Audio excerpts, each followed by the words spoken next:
వందనాలు. దేవుని వాక్యాన్ని కొద్ది మాటలు విందాం. యోహాను సువార్త 14వ అధ్యాయము 15వ వచనం మీ అందరికీ తెలిసిందే. ఒకసారి చూడండి. యోహాను సువార్త 14వ అధ్యాయము 15వ వచనం. మీరు నన్ను ప్రేమించిన ఎడల నా ఆజ్ఞలను గైకొందురు. మీరు నన్ను ప్రేమించిన ఎడల నా ఆజ్ఞలను గైకొందురు. చిన్న మాట ప్రార్థన చేసుకుందాం. ప్రేమ కలిగిన మా మహాపరిశుద్ధ తండ్రి, ఘనుడవగు దేవా, నీకు స్తోత్రమయ్యా. నీ దయతో ఈవేళ మేమంతా కూడా ఇక్కడ చేరి నిన్ను ఆరాధించడానికి ఆదివారం మొదటి కూటంలో అవకాశం ఇచ్చావు. స్తోత్రం తండ్రి. ఉపదేశాన్ని అడ్డగింపజూసే సాతాను, దురాత్మ, దయ్యపు అంధకార శక్తుల ప్రభావం యేసుక్రీస్తు నామంలో బంధిస్తున్నాం. దేవా, మీరు మీ ప్రత్యక్షతను అనుగ్రహించండి తండ్రి. మీకు స్తోత్రము, స్తోత్రము, స్తోత్రము, స్తోత్రము, స్తోత్రం ప్రభా. మీరు మాట్లాడండి తండ్రి. నీ దాసుడు అయోగ్యుడ, పాత్రుడు. నీ కృపచేత నీ దాసుని మరుగు చేసి నీవే మా అందరికీ కనబడి మాట్లాడున్నాను. యేసు ప్రశస్త నామమున ప్రార్థించి ప్రార్థన మనవులకు జవాబులు పొందామని కూడా నమ్ముతూ నిన్ను విశ్వాసముతో స్తుతిస్తున్నాం తండ్రి. ఆమేన్, ఆమేన్. ప్రభునందు ప్రియులారా,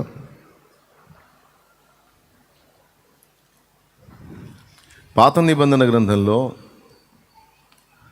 ఆదికాండం ఆరంభం చూస్తే ఆదాము హవ్వలకి అనేకమైన ఆజ్ఞలు ఇవ్వబడలేదు. ఆదాము హవ్వలకి ఇవ్వబడిన ఆజ్ఞ ఒక్కటే, ఈ తోటలోని చెట్ల ఫలములన్నిటినీ కూడా నువ్వు తినొచ్చు, కానీ మంచి చెడుల తెలివినిచ్చేటువంటి ఆ చెట్టు పండును మాత్రం నువ్వు తినొద్దు అనేది ఒక్కటే ఆజ్ఞ. తర్వాత మోషే ధర్మశాస్త్రం లైన్లోకి వచ్చిన తర్వాత ఇశ్రాయేలు జనాంగానికి అనేక రకాలైన ఆజ్ఞలు ఇవ్వబడ్డాయి. ఆ ఆజ్ఞల్లో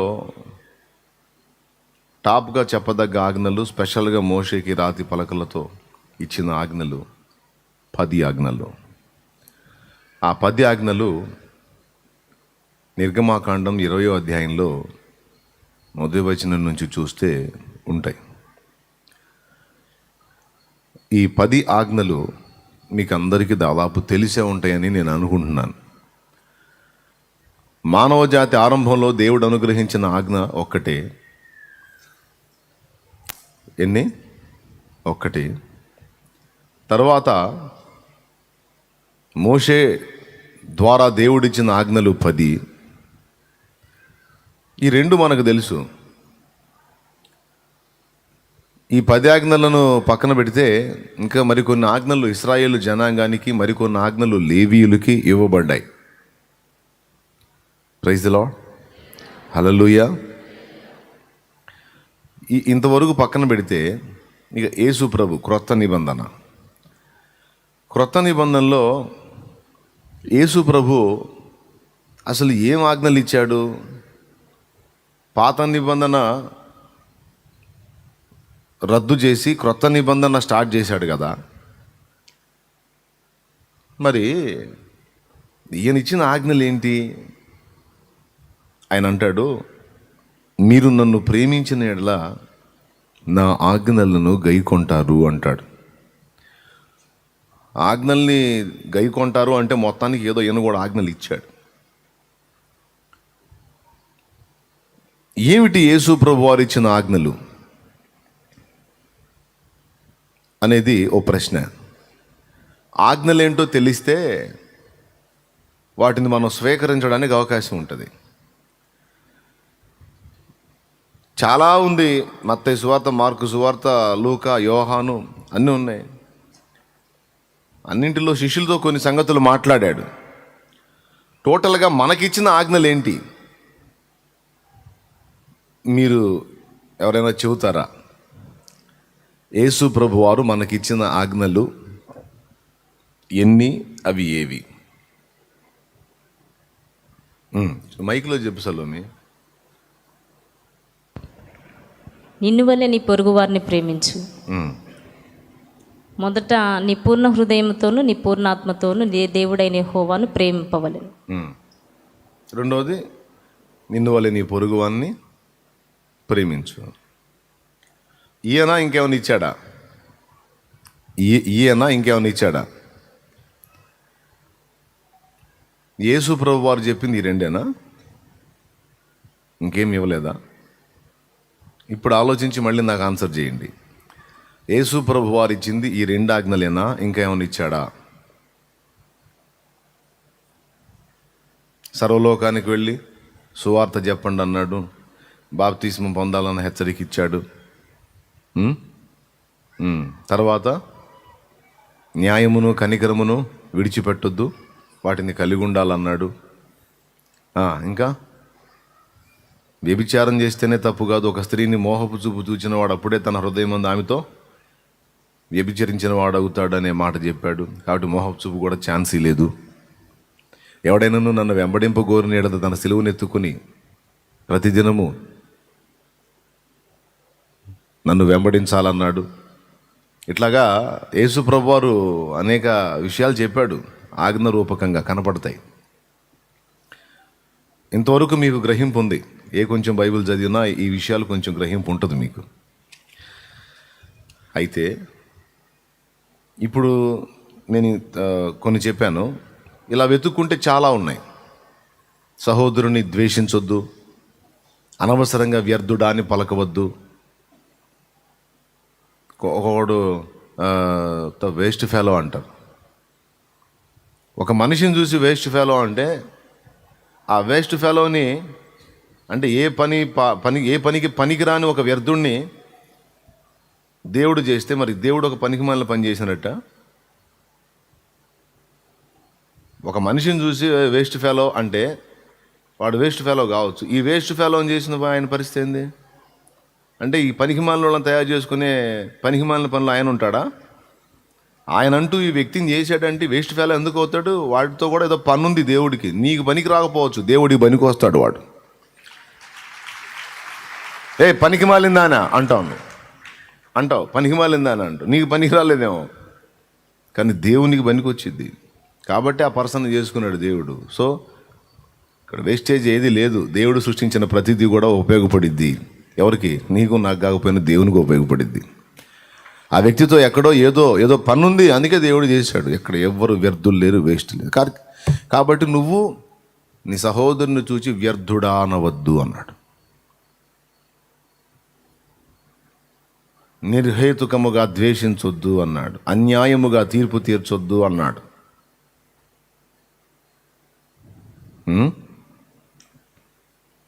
ఇలాగా యేసు ప్రభు ఇది చేయొద్దు అది చేయొద్దు అని చెప్పిన ఆజ్ఞలు ఎన్ని అంటే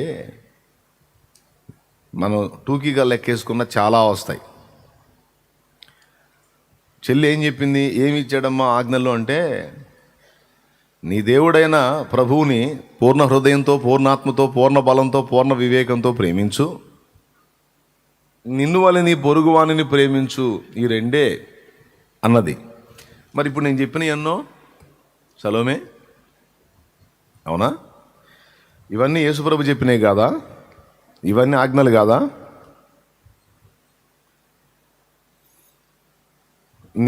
నీ పై బట్టను ఆశిస్తే నీ వస్త్రాన్ని కూడా ఇచ్చేసేయమన్నాడు.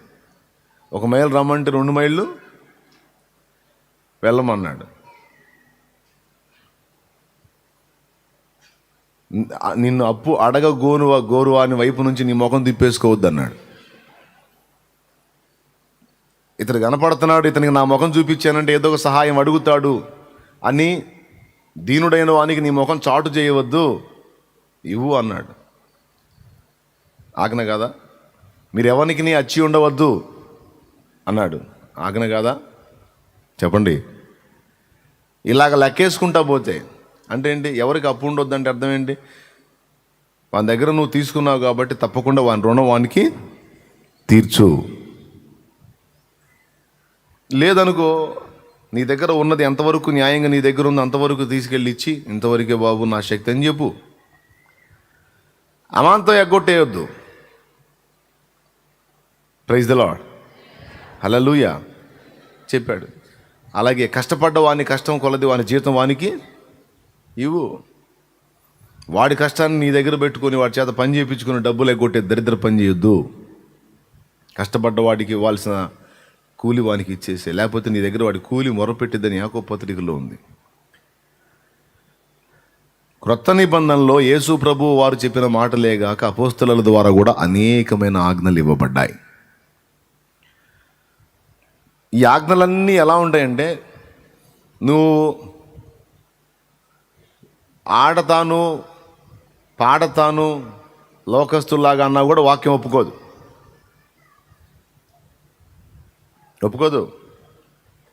అల్లరితో కూడిన ఆటపాటల్ని వాక్యం ఒప్పుకోదు. ఒకడి మీద అసూయ పెట్టుకుంటే వాక్యం ఒప్పుకోదు. అసూయ పెట్టుకోవద్దు. క్షమించలేని మనసు కలిగి ఉండొద్దు. క్షమించాలి. మీరు క్షమిస్తేనే మీ తండ్రి మిమ్మల్ని క్షమిస్తాడు. మీరు క్షమించకపోతే మీరు కూడా క్షమాపణ పొందరు. జాగ్రత్త అనే మాట అన్నాడు. ఇది ఆజ్ఞ కదా? చెప్పండి, ఆజ్ఞ కాదంటే మనం ఎవరిని క్షమించొద్దు. పేతురు అడుగుతాడు, ఎన్నిసార్లు క్షమించాలి ఏంటి ప్రభు? 7 సార్లు సరిపోయిద్ది అంటే 70 ఏళ్ల మార్లు క్షమించు అన్నాడు. అంటే 70 సంవత్సరాలు ఒక మనిషి ఆయుష్కాలం. నీ బతుకంతా క్షమిస్తానే ఉండాలి బాబు నువ్వు అన్నాడు. ఎందుకో తెలుసా? నీ బ్రతుకంతా చిన్నదో పెద్దదో నీ వల్ల లోపాలు జరుగుతాయి. నువ్వు ఎప్పుడు దేవుణ్ణి వేడుకుంటానే ఉంటావు. తండ్రి, ఈరోజు నేను నోరు జారాను, లేకపోతే ఏదో దురాలోచన చేశాను, ఏదో పొరపాటు పడబోయాను, తండ్రి నన్ను క్షమించని నువ్వు 7 సార్లే అడిగి ఊరుకుంటావా దేవుణ్ణి? నీ బ్రతుకంతా అడుగుతానే ఉంటావు కదా. పొద్దున్నే లేచో లేకపోతే సాయంత్రం కాడికి దేవుని దగ్గరికి పోయో, దేవా నన్ను క్షమించు ప్రవ్వా, నా దోషాలు పరిహరించు ప్రవ్వా, కోపడ్డానయ్యా, తిట్టానయ్యా, కొట్టానయ్యా, లేకపోతే ఎట్లా చేశానా ఏదో చెప్తావుగా, పోయి క్షమించమని. డైలీ నువ్వు తండ్రి దగ్గరికి పోయి క్షమించు అని అడిగినప్పుడు డైలీ నువ్వు కూడా నీ సహోదరులను క్షమించబద్ధుడవై ఉన్నావు బాబు. నువ్వు కూడా నీ పట్ల పొరపాటు చేసిన వారిని క్షమించబద్ధురాలువై ఉన్నావమ్మా బుజ్జి. క్షమించాలి. క్షమించని నీవు క్షమించమని దేవుడిని ఎట్ట అడుగుతా అని ఏం చెప్పాలి? ఆయనే చెప్పాడు, పేతురికి చెప్పాడు. 7 సార్లు క్షమించి వదిలేసేదంటే మరి 7 సార్లు తండ్రి నిన్ను క్షమించి ఆ తర్వాత తన్నొచ్చా నిన్ను? అట్టట్లే ప్రభా, బతుకంతా క్షమించాలని కోరుకుంటున్నావు కదా, అంతే కదయ్యా. మరి అట్లయితే నువ్వు కూడా ఎదుటి వాళ్ళని బతుకంతా క్షమించడానికి తీర్మానం చేయి. ఇది ఆజ్ఞ. ఇలాగ చెప్పుకుంటూ పోతే ఎన్నో సంగతులు మనకు ఆజ్ఞారూపకంగా కనబడతాయి. దేవుడు చేయొద్దు అన్న ప్రతిదీ ఆజ్ఞే, చెయ్యి అన్న ప్రతిదీ ఆజ్ఞే. ఇక మనకి ఎన్ని చెప్పాడో చూడు. నువ్వు చేయాల్సిన న్యాయం అవతల వాడికి చేస్తూ వాడి దగ్గర నుంచి లంచం ఆశించొద్దు. వాడు ఇష్టపడి కృతజ్ఞతగా ఏదైనా కాను చేతిలో పెడితే అది వేరే సంగతి, కానీ బలవంతంగా వాడి దగ్గర నుంచి మనీని తీసుకోవటానికి ట్రై చేయొద్దు అని మాట చెప్పాడు. కీర్తనల్లో ఉంది. తర్వాత నూతన నిబంధనలో కూడా ఆ తరహాలో కనిపించే కొన్ని సంగతులు కనపడతాయి మనకి. ప్రైజ్ ది లార్డ్, హల్లెలూయా. కాబట్టి ఇలా చెప్పుకుంటూ పోతే కోకొల్లలుగా వస్తాయి. అయితే ఇప్పుడు చెప్పండి, యేసయ్య చెప్పిన ఆజ్ఞలు 2 లేకపోతే అంతకంటే ఎక్కువ? ఎక్కువ లేకపోతే 2? ఎక్కువే అన్నోళ్ళు చేతులు ఎత్తండి. రైట్. మన సలోమి మాత్రం చేయత్తలా. నేను చెప్పింది కరెక్టే, 2 అంటుంది. ఎందుకో సలోమే చెప్పిద్ది, వినండి. చెప్పు సలోమి, ఎందుకు 2 అన్నావు? చెప్పు సలోమి. పాప సలోమికి ధైర్యం చేయాలట్లేదు, నేనే చెబుతా. విషయం ఏంటంటే సలోమి చెప్పిందే కరెక్టు. దేవునికి స్తోత్రం. గట్టిగా చెప్పండి. సలోమి చెప్పిందే కరెక్టు. 2 నిజంగా అండి.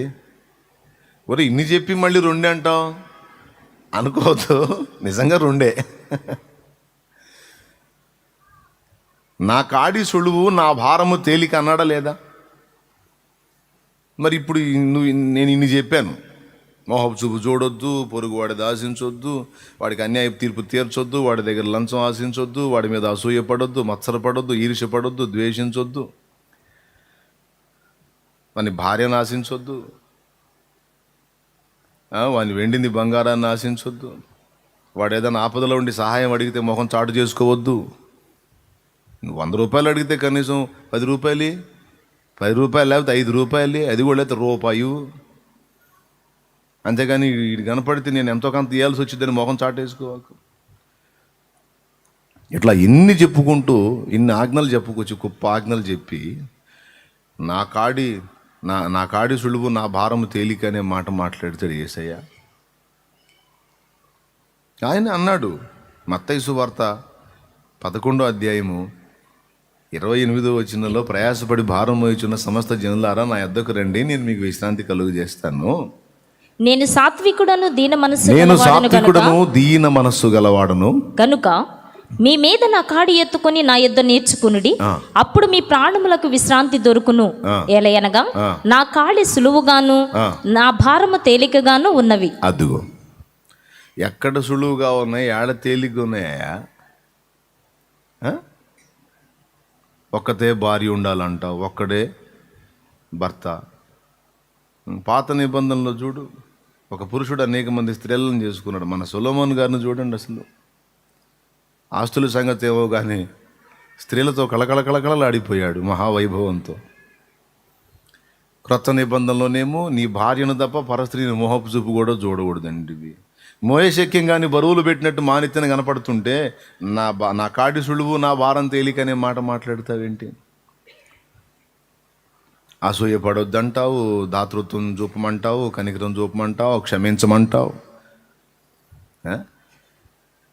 ఆపదలో ఉన్నవాడిని ఆదుకో అంటావు, ముఖం చాటు చేసి వెళ్ళొద్దంటావు, కష్టపడ్డ వాడికి ఇవ్వమంటావు, నీతి ప్రవర్తన కలిగి ఉండంటావు, మంచితనం కలిగి ఉండంటావు, సాత్వికంగా ఉండంటావు, దీన మనసు కలిగి ఉండంటావు, బాప్తీసం పొందంటావు, మానక ప్రార్థన చేయంటావు. ఎంత చాకిరి ప్రార్థన మామూలుగా ఉందా? ఇన్ని చెప్పి అసలు నేను చాలా సింపుల్గా మీకు అసలు బరువే లేకుండా చేశాను అంటావే ఏందయ్యా అని అడగాలనిపిస్తుందా? అడుగుదాం. ఆయనే ఉంటాడు తెలుసా, మనకు సింపుల్ సమాధానం ఇస్తాడు. నువ్వు చెప్పినవన్నీ నిజమే, ఇవన్నీ చేయొద్దన్నమాట నిజమే నేను, కానీ వాటన్నిటినీ నువ్వు వేరే కోణంలో అర్థం చేసుకుంటున్నావు. నేను చెప్పిన ఈ 2 ఆజ్ఞల్లోంచి చూడు, వాటిని అసలు ఒక్కటి కూడా నీకు భారం అనిపించదు, న్యాయమే అనిపిస్తుంది అంటాడు యేసయ్య. నేను చూపించిన ఆజ్ఞల కోణంలో నుంచి చూడు, అప్పుడు నేను చెప్పిన నియమాలన్నీ కూడా నీకు భారం అనిపించవు కానీ న్యాయం అనిపిస్తాయి అన్నాడు. 2 సార్లు చెప్పా, ఇంకోసారి చెప్పేదా అవసరం లేదుగా. రైట్, ఏందో చూద్దాం. మొట్టమొదటిది, నీ దేవుడైన ప్రభు అద్వితీయ ప్రభు. చూడండి, ప్రభు చెప్తున్నాడు. మార్కు సువార్త 12వ అధ్యాయము 28వ వచనం నుంచి చదువు.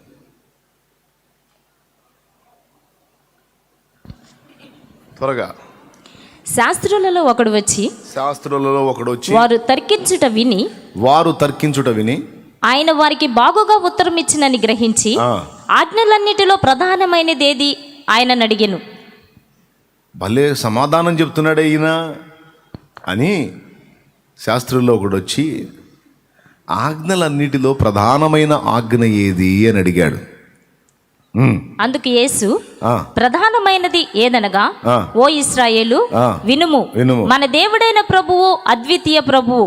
నీవు నీ పూర్ణ హృదయముతోను, నీ పూర్ణాత్మతోను, నీ పూర్ణ వివేకముతోను, నీ పూర్ణ బలముతోను నీ దేవుడైన ప్రభువును ప్రేమింపవలనదియే ప్రధానమైన ఆజ్ఞ. రెండవది, నీవు నిన్ను వలె నీ పొరుగు వారిని ప్రేమింపవలనది రెండవ ఆజ్ఞ. దేవునికి స్తోత్రం కలుగును గాక. ఆజ్ఞలన్నిటిలో ప్రధానమైన ఆజ్ఞ ఏది అని ఒక్క ఆజ్ఞ ఏదని అడిగితే ఈయన 2 ఆజ్ఞలు చెప్పాడు. 2 ఆజ్ఞలు చెప్పాడు.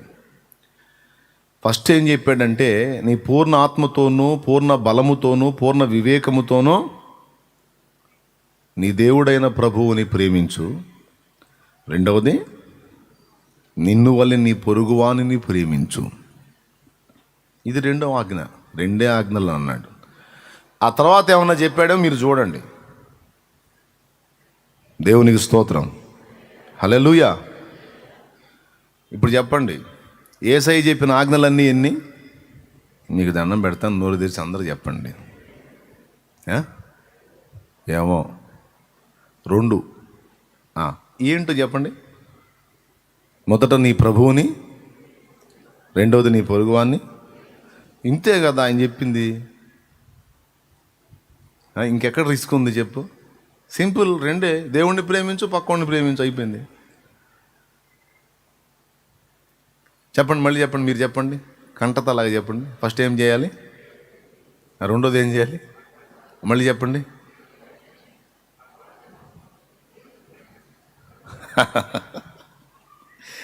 రైట్. దేవుణ్ణి ప్రేమించాలి, పక్కని ప్రేమించాలి. సరే వినండి. ఫస్ట్ మూలవాక్యం మనం ఏం చదివాం? మీరు నన్ను ప్రేమించిన యెడల నా ఆజ్ఞలను గైకొందురు అన్నాడా లేదా? మీరు నన్ను ప్రేమించిన యెడల నా ఆజ్ఞలను. రైట్. ఇంతకు ఆజ్ఞలు ఏంటి చెప్పండి. పైకి చూపించినప్పుడు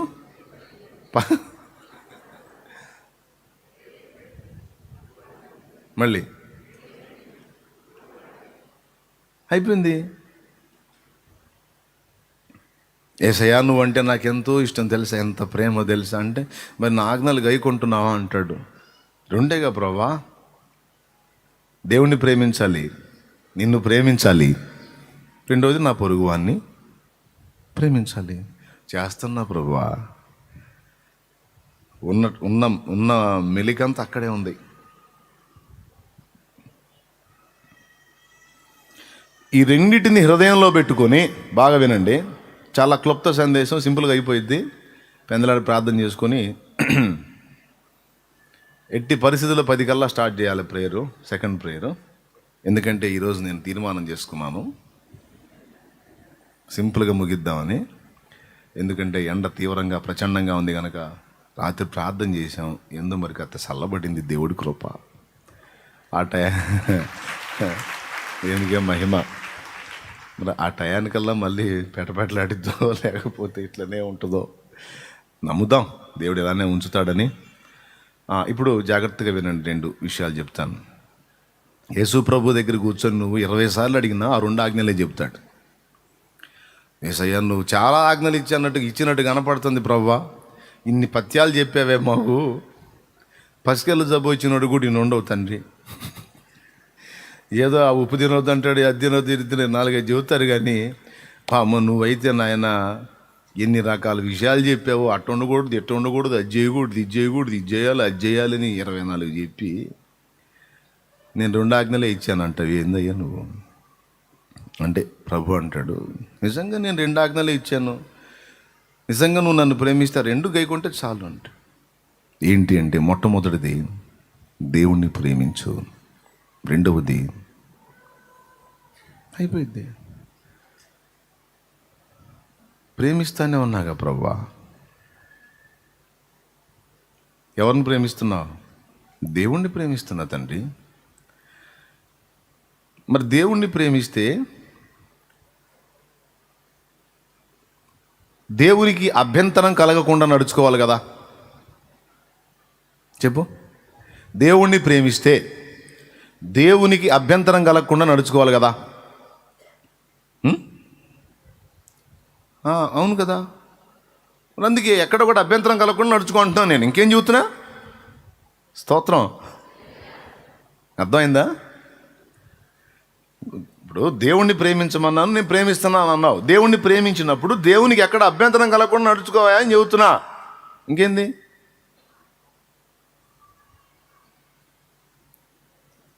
అంతేగా. మరి మారు మనసు పొందమన్నాడు, పొందావా? అంటే మారు మనసు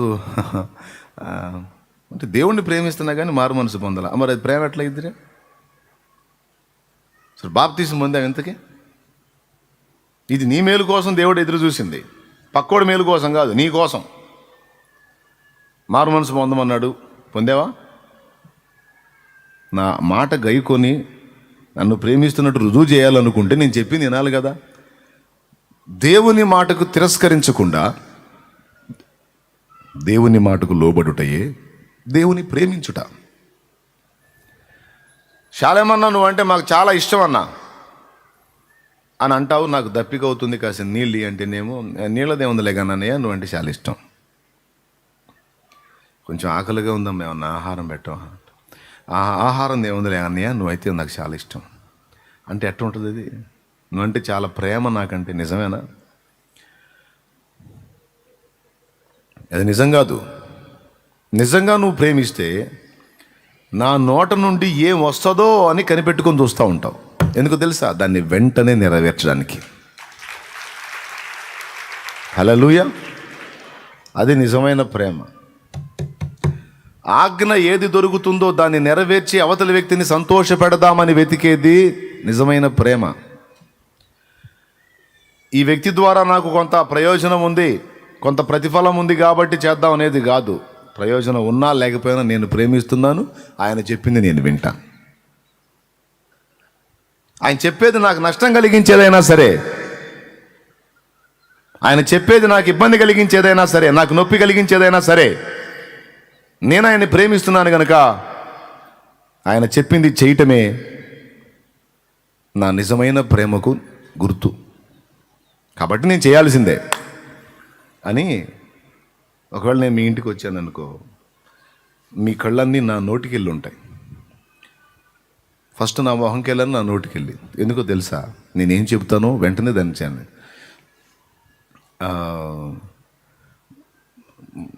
అన్నా ఏందన్నా ఏందా మంచినీళ్ళు, మంచినీళ్ళు వెర్రి ముఖం ఇంతసేపు మంచినీళ్ళు అంటాడు. నీళ్ళు వస్తాయి. ఏది అడిగినా సరే, కొంచెం కాళ్ళు నొప్పిగా ఉంది, కొంచెం ఏదైనా కుర్చీ కింద పడి మరి తీసుకొచ్చి కుర్చీ చేసి పెట్టి, ఏది అడిగితే అది దన్మని అక్కడ తీసుకొచ్చి కాలు జాపుకున్నా పర్వాలేదు అని. ఏ మాట నా నోట నుండి వస్తే దాన్ని తక్షణమే నెరవేర్చడానికి పరితపిస్తుంది ప్రేమించే నీ హృదయం. కొడితే గట్టిగా, లేకపోతే సైలెంట్. రైట్? అవునా? అవునా? రైట్. ఏంది ఎవరు అనరు? అవును. అట్లా కాకుండా నేను వచ్చి ఆడు కూర్చుంటే బాగున్నానా కూర్చో అని ఎవరి దారిని వాళ్ళు పోయారనుకో, ఒకవేళ నిలబడ్డా కూడా వాళ్ళు ఏదో మాట్లాడుకుంటారు నన్ను పట్టించుకోకుండా. అది ఎట్లయితుంది? మీరు నిజంగా నన్ను ప్రేమిస్తే నా ఆజ్ఞలను గైకొంటారు అన్నాడు.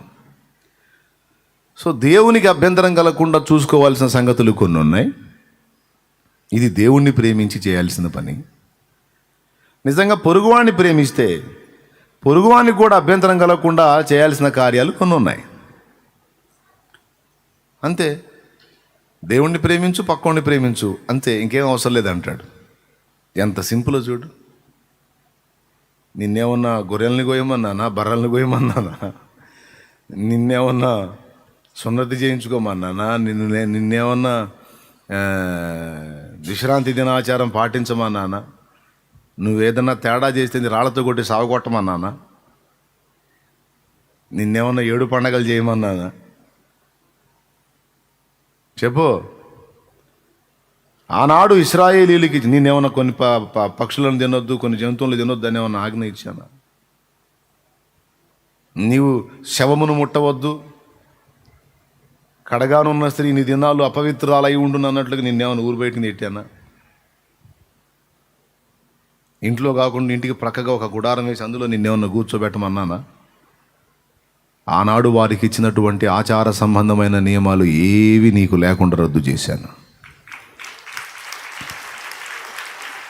Praise the Lord. హల్లెలూయా.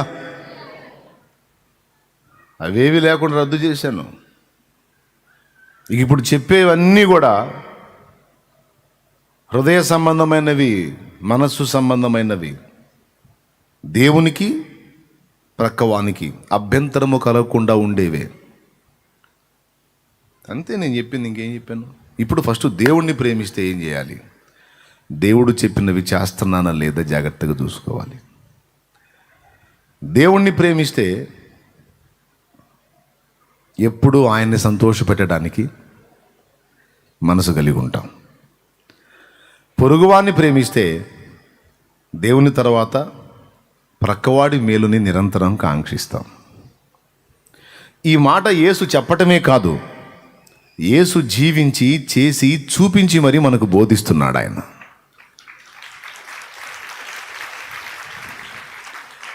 మళ్ళీ చెప్పేదా, ఈ మాట యేసు చెప్పటం కాదు, చేసి చూపించాడు ఆయన. మనల్ని కూడా అలా పిలుస్తున్నాడు. అయితే దేవుణ్ణి ప్రేమించడం, పొరుగువాడిని ప్రేమించడం రెండు సింపుల్ ఆజ్ఞల్లా కనపడుతున్నాయి, కానీ ఇవి అంత తేలిక కాదు అని ఆయనే మళ్ళా గ్రంథంలో రాయించాడు. దానికోసం ప్రయాసపడాలి అన్నాడు. దేవుని ప్రేమించడానికి ప్రయాసపడాల్సిందే, పొరుగువాన్ని ప్రేమించడానికి కూడా ప్రయాసపడాల్సిందే. దేవుని ప్రేమించడానికి ప్రయాస అంటే ఆయన ప్రేమను, ఆయన పట్ల మనకున్న ప్రేమను వ్యక్తం చేయడానికి కొన్ని రిస్కులు మనం చేయాలి. దేవా, నువ్వంటే నాకు చాలా ఇష్టం. అవునా? అట్లయితే నేను చెప్పినట్టు చెయ్యి. ఏంటో చెప్పు ప్రభా, ఫలానా ఆమెతో మాట్లాడంటాడు. అది మాత్రం కుదరదు ప్రభా. దేవా, నేను నిన్ను ప్రేమిస్తున్నా, నువ్వంటే నాకు చాలా ఇష్టం ప్రభా. చెప్పు ప్రభా, ఏం చేయమంటావు? ఫలానోడితో నీకు శత్రుత్వం ఉందిగా, వాడిని ప్రేమించి క్షమించు. అది మాత్రం వద్దు ప్రభా. వాడు మామూలుడుగా, అతనికి తెలియదు తండ్రి, వాడు మహా దుర్మార్గుడు ప్రభా, వాడు అసలు దయలేనోడు ప్రభా. వాడితో మాట్లాడేది నీచుడు, దరిద్రుడు. దేవుడు మౌనం అయిపోతాడు. అది ఇప్పుడు నువ్వు నన్ను ఏమన్నావు? చెప్పయ్యా, నేను నిన్ను ప్రేమిస్తున్నా అన్నావు. నిజంగా నన్ను ప్రేమిస్తున్నా మాట వినరా అని చెప్పాను నేను. నువ్వు క్షమించలేదు. నాకు అభ్యంతరం వచ్చింది. ఇంకెక్కడ నీ ప్రేమ నిజంరా? రిస్క్ పెట్టేవాకు ప్రభా. కాస్త ఏదైనా అనుకూలమైన చెప్పు. ఆ మనిషితో మాత్రం నేను మాట్లాడను, వీడిని మాత్రం నేను క్షమించను, ఆమెను మాత్రం నేను క్షమించను. విచిత్రం చెప్పనా, అసలు నువ్వే క్షమాపణ అడగమంటాడు. నిన్ను అభ్యంతర పెట్టింది అవతల వ్యక్తులు అయితే నువ్వు క్షమించమని అడుగు అంటారు. అసలు ఎట్ట కుదిరిద్దండి? ఆడు చేసిన తప్పుకి ఏదో మనల్ని క్షమించమంటే క్షమించడం కొంచెం ట్రై చేస్తాం, కానీ మనమేదో తప్పు చేసినట్టు మనం పోయి వాడిని క్షమాపణ అడిగేది ఏంది? అసలు అన్యాయం జరిగింది మనకి, గాయమైంది మనకి, ఇబ్బంది పెట్టింది మనల్ని, మనం పోయి వాడిని క్షమాపణ అడిగేది ఏంది? మనం పోయి వాడితో సమాధాన పడేది ఏంది? కాబట్టి రిస్కే. దేవుణ్ణి ప్రేమించి ఆయన పట్ల మనకున్న ప్రేమని రుజువు చేసుకోవటానికి ఆయన చెప్పి నీ చేయాలంటే కొంచెం రిస్కే. ఏమైనా అర్థమవుతుంది నేను చెప్పింది? ఎంతమందికి అర్థమవుతుంది? నిజంగా అర్థం అయితే చేయొద్దు, అర్థం కాకపోయినా చేయత్తవాకు. నిజంగా అర్థమైతే రెండు చేతులు.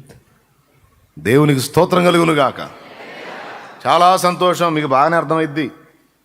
తమిళ్ చెప్పట్లా, మలయాళం అంతకన్నా చెప్పట్లా, తేట తెలుగులో క్లియర్గా చెప్తున్నా.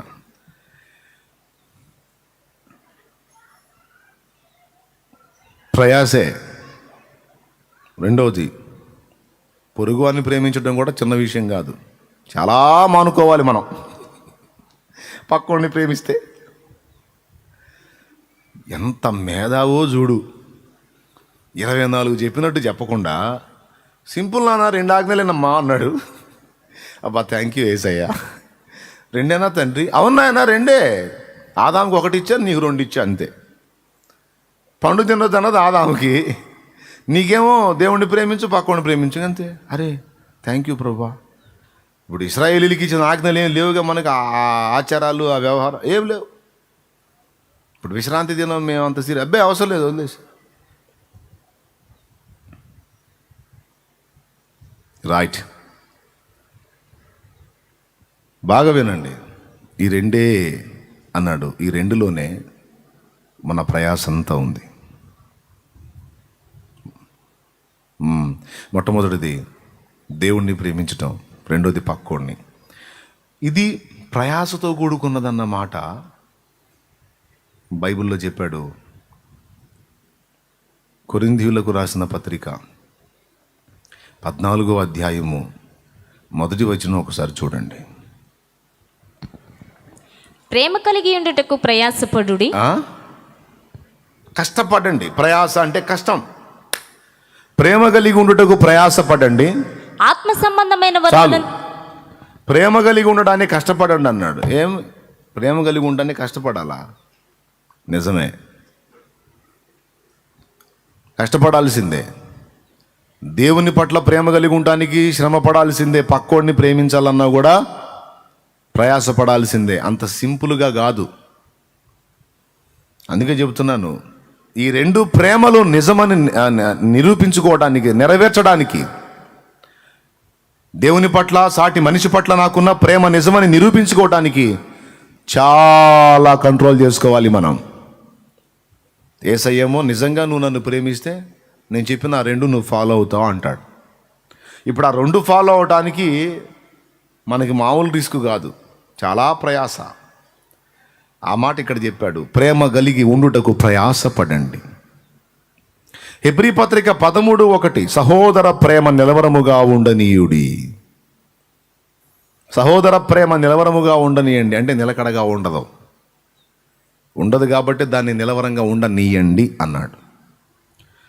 ఈ రెండు పక్కన పెడితే ప్రకటన గ్రంథం 2వ అధ్యాయము 1వ వచనం నుంచి చూస్తే 7 నక్షత్రములు తన కుడి చేత పట్టుకొని 7 దీపస్తంభముల మధ్య సంచరించువాడు చెప్పు సంగతులు ఏమనగా, ఎఫెసులోనున్న సంఘపు దూతకు రాస్తూ చెప్తున్నాడు.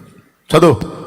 నీ క్రియలను, నీ కష్టమును, నీ సహనమును నేను ఎరుగుదును. నీవు దుష్టులను సహింపలేవనియు, అపోస్తలులు కాకయే తాము అపోస్తలమని చెప్పుకొని వారిని పరీక్షించి వారు అబద్ధికులని నీవు కనుగొంటివనియు, నీవు సహనము కలిగి నా నామము నిమిత్తము భారము భరించి అలయలేదనియు నేను ఎరుగుదును. అయినను మొదట నీకుండిన ప్రేమను నీవు వదలితివని నేను నీ మీద తప్పు ఒకటి మోపవలసి ఉన్నది. ఓ, ఇది ఒకటేగా, ముందు అన్నీ బాగానే ఉన్నాయిగా.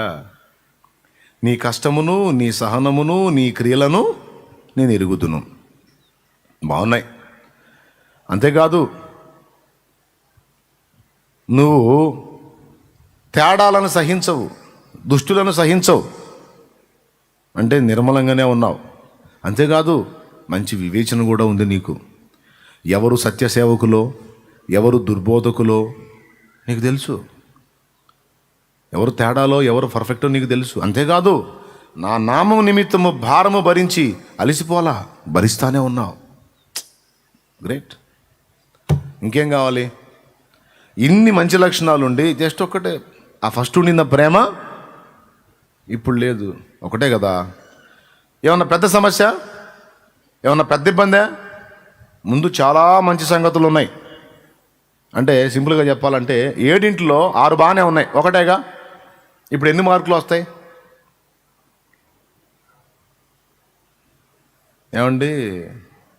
25 మార్కులకి, 50 మార్కులకి, 100 మార్కులకి ఎగ్జామ్స్ ఉంటాయిగా. అప్పుడు రా మీ రోజుల్లో, మా రోజుల్లో కదా అంటారా?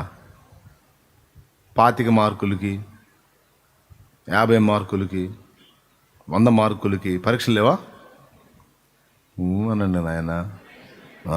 మరి రిప్లై ఇవ్వండి.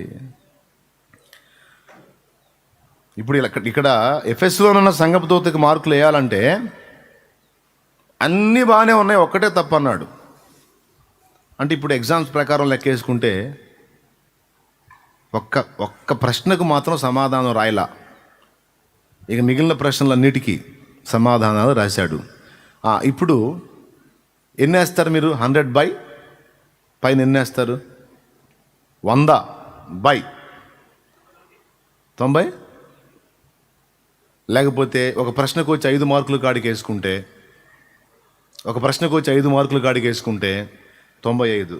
ఇక్కడ ఆల్రెడీ మాస్టర్ గారు ఉన్నాడు వెనక. శామ్ లెక్చరరేనా?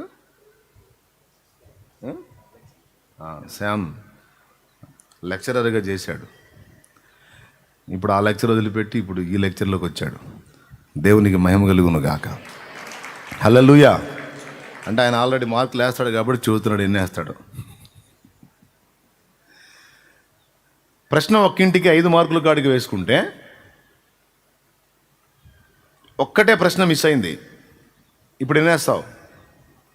95 వేస్తావు. రైట్. 95 అంటే ఏ క్లాస్ కింద వస్తుంది? ఏ క్లాస్లో పాస్ అయినట్టు? వామ్మో, మీరు ఒక్కళ్ళు కూడా చెప్పట్లేదు నాయన సరిగా. మీరు చదువుకున్న వాళ్ళో లేదో నాకేం అర్థం కావట్లేదు. ఏ క్లాస్ కింద వచ్చింది? మామూలు మార్కులే. 95. అమ్మో, 100కి 95. 5గా? చాలా ఆశ్చర్యం కదా. ఇప్పుడు ఎఫ్ఎస్ సంఘానికి 95 మార్కులు అన్నట్టుంది. మొత్తం పైనుంచి వివరణ, క్రియలు బాగున్నాయి, కష్టం బాగుపడ్డాడు, సహనం 3, 4వది దుష్టత్వాన్ని ఒప్పుకోడు, 5 ఎవడు దొంగో ఎవడు మంచోడో తెలుసు, 5. 6వది భారము భరించి అలసిపోలా, వస్తానే ఉన్నాడు, ప్రయాస పడతానే ఉన్నాడు దేవుని కోసం. 6 మిస్ అయింది ఒకటే, ఫస్ట్ లవ్. 6 ఓకేగా. ఇప్పుడు మార్కులు ఎన్ని? చిత్రం చెప్పనా? ఈ ఒక్కటి మిస్ అయినందుకు 100/0. ఇది విషయం. ఇదేమి లెక్క అన్నా అంటారా? మరి అదే దేవుడి లెక్క.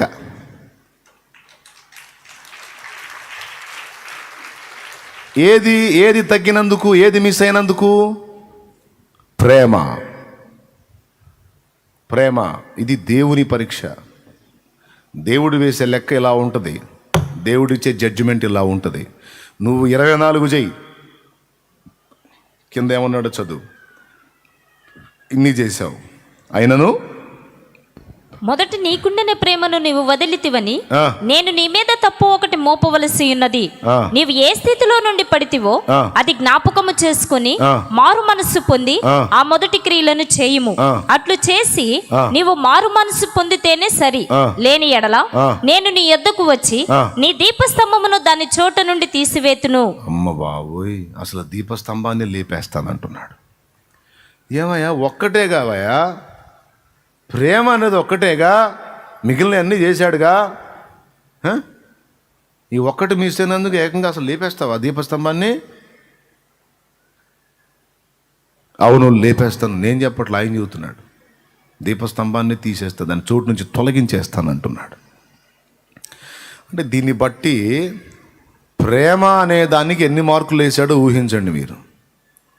దేవునికి స్తోత్రం కలుగును గాక. హల్లెలూయా. నాకు డౌట్ ఏంటంటే, ప్రేమ లేకుండానే అన్ని పనులు చేశాడా అని.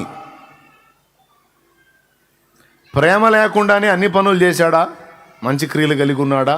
కష్టపడ్డాడా? సహనం కలిగి ఉన్నాడా? దుష్టత్వాన్ని ద్వేషించాడా? దొంగల్ని పసిగట్టాడా?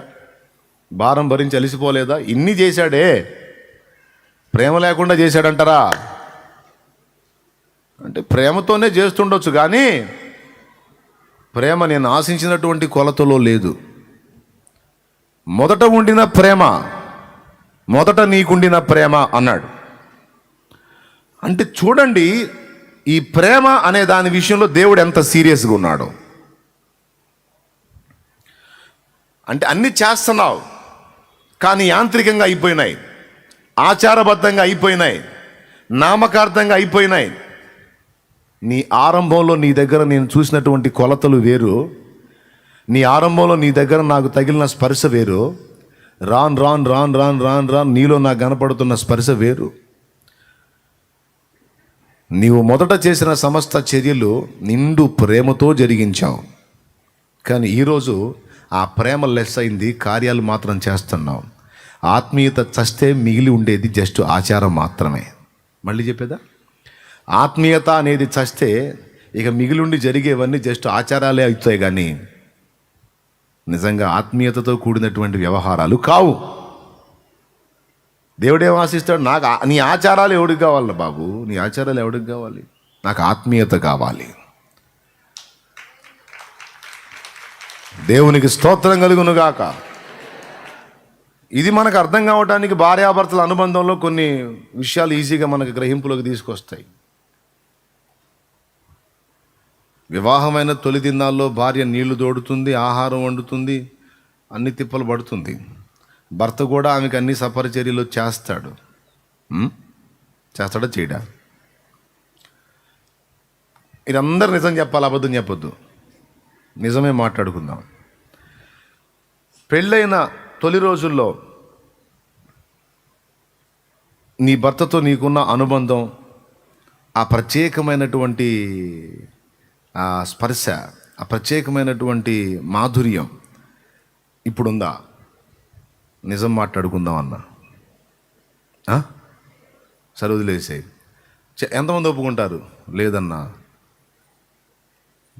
పెళ్ళైన తొలి రోజుల్లో వివాహితులందరూ చెప్పాలి నాకు, పెళ్ళైన తొలి రోజుల్లో నీకు అన్నం పెట్టాడు, నీకు వస్త్రాలు తెచ్చాడు, నీకు పైసలు ఇచ్చాడు, నీకు తినుబండారాలు తెచ్చాడు, నీకు ఏవేవో తెచ్చాడు. అప్పట్లో ఒకవేళ పూలు పెట్టుకునే అలవాటు ఉంటే డైలీ పూలు తీసుకొచ్చాడు, మంచి శారీ తెచ్చాడు, లేకపోతే నువ్వు అడిగింది ఏదైనా సరే పరిగెత్తుకుంటూ తెచ్చాడు, నీకు అన్ని సపరిచర్యలు చేశాడు. ఓకే, అప్పుడు ఉన్న పరిస్థితి భలే అనిపించింది కదా? అనిపించలేదా? నిజం చెప్పండి, స్పెషల్ ఉందా లేదా? ఎందుకని మీరు నోరు తెరవట్లేదు అంటే తర్వాత మేము బుక్ అవుతాం కాబట్టి అని అనుకుంటున్నారు, తెలుసు నాకు. ఇప్పుడు మీరు నేను చెయ్యెత్తామనుకో నెక్స్ట్ మేమేగా. ఎందుకంటే ఇప్పుడు మమ్మల్ని అన్నట్టు వాళ్ళని అడుగుతావు, వాళ్ళు చెయ్యెత్తుతారు. రైట్, మిమ్మల్ని అడుగుతాను. ప్రారంభంలో నీ భార్య నీకు ఎంతో సపరిచర్య చేసింది, నీకు నీళ్లు తోడింది, వస్త్రాలు శుభ్రపరిచింది, ఇస్త్రీ చేసింది, అన్నీ చేసింది కదా? స్తోత్రం. మరి అప్పుడు ఏదో తెలియని మధురానుభూతి, మరి అది ఇప్పుడు ఉందా? ఆమె చేస్తుందా లేదా? నిజం చెప్పి ఇప్పుడు కూడా చేస్తుందా లేదా? చేస్తుంది.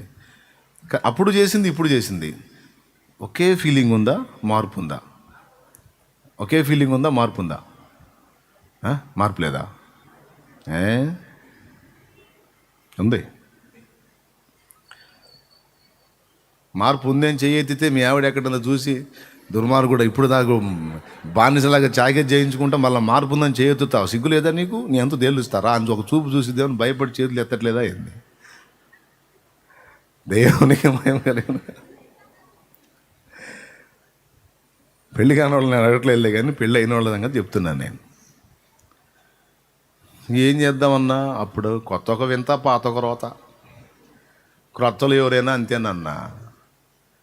ఇక పాత అయ్యే కొద్దీ ఇక జీవితం ఇక సాగే కొద్దీ ఇక ఆడుంటేలే అన్నా. అరే ఇప్పటికీ కష్టం చేసి తీసుకొచ్చి పెడతానే ఉన్నాడుగా, తింటానే ఉన్నావుగా, అన్నీ తెస్తానే ఉన్నాడు. కానీ ఏదో లాస్, ఏదో వెలితైంది. భార్య అంటది, ఏమండి నీ బట్టలు ఉతకట్లేదా? నీకు అన్నం వండి పెట్టట్లేదా? నీకు పరిచర్య చేయట్లేదా? నువ్వు అడిగిన కూరలు పెట్టట్లేదా? నీకు ఏం చేయకుండా ఉన్నాను?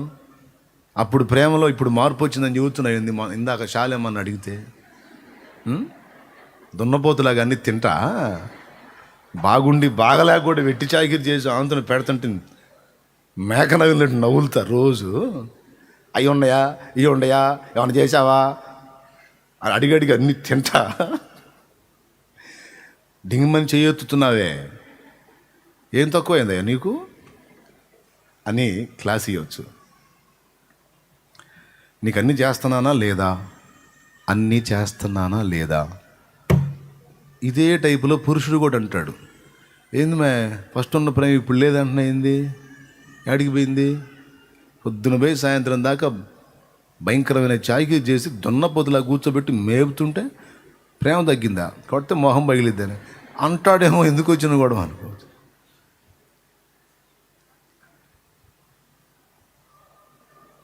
అవునా? దేవునికి స్తోత్రం. ఇక్కడ మనం పురుషుడి స్థానంలో లేము కానీ మనం స్త్రీ స్థానంలో ఉన్నాం. సంఘము స్త్రీ, ప్రభు పురుషుడు. మనం స్త్రీ స్థానంలో ఉన్నాం, పురుషుడి స్థానంలో లేము. స్త్రీ తన భర్త విషయంలో ఎలా వ్యవహరించాలో మనం సంఘము ప్రభు విషయంలో అలా వ్యవహరిస్తుంది. అంతే కోరుకుంటున్నాడు ఆయన. ఇప్పుడు భర్త భార్యతో అంటాడు, నేను నీకు వస్త్రాలు ఉతకట్లేదా? ఉతుకుతున్నావు. నేను నీకు అన్నం వండి పెట్టట్లేదా? వండి పెడుతున్నావు. నేను నీకు వస్త్రాలు ఇస్త్రీ చేయట్లేదా? చేస్తున్నావు. ఆయన అంటాడు, ఇప్పుడు నువ్వు ఏమేమైతే చెప్పావో ఇవన్నీ నువ్వు చెయ్యకపోయినా నాకు వస్త్రాలు ఉతుకుతున్నానన్నావే, వస్త్రాలు ఉతికే వాళ్ళకి అప్పచెబితే నీకంటే బాగా ఉతికి తెల్లగా ఇస్తారు. నాకు జస్ట్ 10 రూపాయలు ఎక్కువ ఇస్తే చాలు, స్పెషల్గా ఉతికిస్తారు. ఇస్త్రీ కొడుతున్నానన్నావు కదా, ఇస్త్రీ చేస్తున్నానన్నావు కదా, వాళ్ళకే ఇస్తే నీకన్నా చక్కగా నీట్గా ఇస్త్రీ చేసి నాకు ఇస్తారు. వంట చేస్తున్నాను, తిండి పెడుతున్నాను అన్నావే, వంట మనిషిని పెట్టుకుంటే నువ్వన్న వారానికి 2-3 కోళ్ళ రొటీన్ వండిందే వండి సావగొడుతున్నావు. వంట మనిషిని ఏర్పాటు చేసుకుంటే 10 రూపాయలు కాదనుకుంటే, లేకపోతే నెలకి ఒక 2-3 వేలు లేక 5 వేలు నాయి కాదనుకుంటే చక్కగా నాకు అంత ఆహారం వండి పెట్టేస్తారు. వంట చేయటానికో, వస్త్రం శుభ్రం చేయటానికో, లేకపోతే ఇంకొకటి చేయటానికో కాదు. నేను నిన్ను పరిణయం చేసుకుంది ప్రేమ కోసం.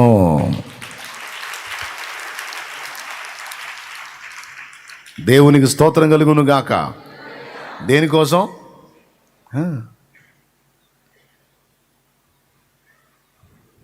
ప్రేమ కోసం చేసుకున్నాను. మనం చేసే పరిచర్యలన్నీ దేవదూతలకు అప్పచెబితే ఒక్క రోజులో చేసేస్తారు మొత్తం. మనం చేసే సకల పరిచర్యలు ఒక్క మాట చెబితే మొత్తం చేసేస్తారు. ఎఫెసు సంఘం ఎలా అయిందంటే, ఇప్పుడు భర్తతో భార్య అన్నట్టు, నేను నీకు నీళ్ళు తోడట్లేదా? నేను నువ్వు వచ్చేటప్పటికి ఇల్లు నీట్గా పెట్టట్లేదా? నేను నీకు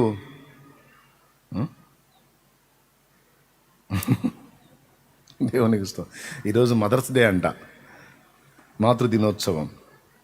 ఏదో అట్లా లింక్ అవుతూ ఉంటాయి కొన్ని విషయాలు. ప్రభువుకి మహిమ కలుగును గాక. కన్ఫామేనా? డౌట్ లేదుగా? సరేలే. ఎక్కడొచ్చాగాం? నీకు అన్నీ చేస్తున్నాను కదండి అంటే, ఇవన్నీ వర్కర్స్ కూడా చేస్తారు. వాటి కోసం అయితే శుభ్రంగా 4 వర్కర్స్ని పెట్టేసుకుంటే అయిపోను. నీ లక్షలు ఖర్చు పెట్టి పెళ్ళెందుకు? నా జీవిత భాగస్వామివి, నాలో సగభాగమై, నా ప్రాణంలో ప్రాణమై, నా సమస్తంలో సమస్తమై నీవు ఉండాలని. వర్కర్స్ దగ్గర వర్క్ మాత్రమే దొరుకుతుంది, కానీ నా ధర్మపత్ని, నా భాగస్వామ్యమైన నీ దగ్గర, వారి దగ్గర దొరకనిది దొరుకుతుంది. అది ప్రేమ. ఆ ప్రేమ కొరవడిన నాడు, విను, ఆ ప్రేమ కొరవడిన నాడు నువ్వు జస్ట్ వర్కర్వే అవుతావు కానీ వైఫ్ కావు, భార్యవి కావు, భాగానివి కావు. వర్క్ చేసిన వ్యక్తి ఇంట్లో ఉంటుందా? ఉండనిస్తామా? వర్క్ అయిపోగానే వెళ్ళిపోతుంది, బయటికి వెళ్ళి లాక్ చేసేస్తాం. జస్ట్ వర్కర్గా ఏదో నాకు సేవ చేస్తున్నాను అని, ఏదో నేను చేస్తున్నానని నీ ఆచారాన్ని చూపించి నన్ను తృప్తి చేయడానికి ప్రయత్నిస్తే ఒక వర్కర్ స్థానమే ఉంటుంది నా దగ్గర. నీకు కొంత సమయమే ఉండి పక్కకు నెట్టివేయబడతావు. ఎప్పటికీ నీవు నాతో ఉండాలి అంటే, నాలో భాగమై ఉండాలంటే, ఒక వర్కర్ మెట్టును మించిన మెట్టు ప్రేమ. అది కావాలి నీ దగ్గర నాకన్నాడు.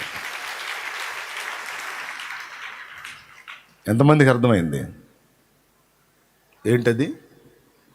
ప్రేమ. క్లియర్గా అర్థమైందా? ఏమైనా డౌట్ ఉందా? ఆ ప్రేమ చచ్చి జస్ట్ ఆచారబద్ధంగా ప్రార్థన చేసినా, పాట పాడినా, వాక్యం చెప్పినా, లేదా వాక్యం చదివినా, ఏదన్నా దేవుడి పేరిట నువ్వు ఏదన్నా కానుకేసినా, ఏది వేసినా అది ఒక ఆచారమే. అలా కాకూడదు. నీ ప్రేమలో మార్పు నేను ఇష్టపడను. మొదట క్రొత్తగా నన్ను తెలుసుకున్నప్పుడు నీలో నాకు కనబడ్డ అనుభవం వేరు.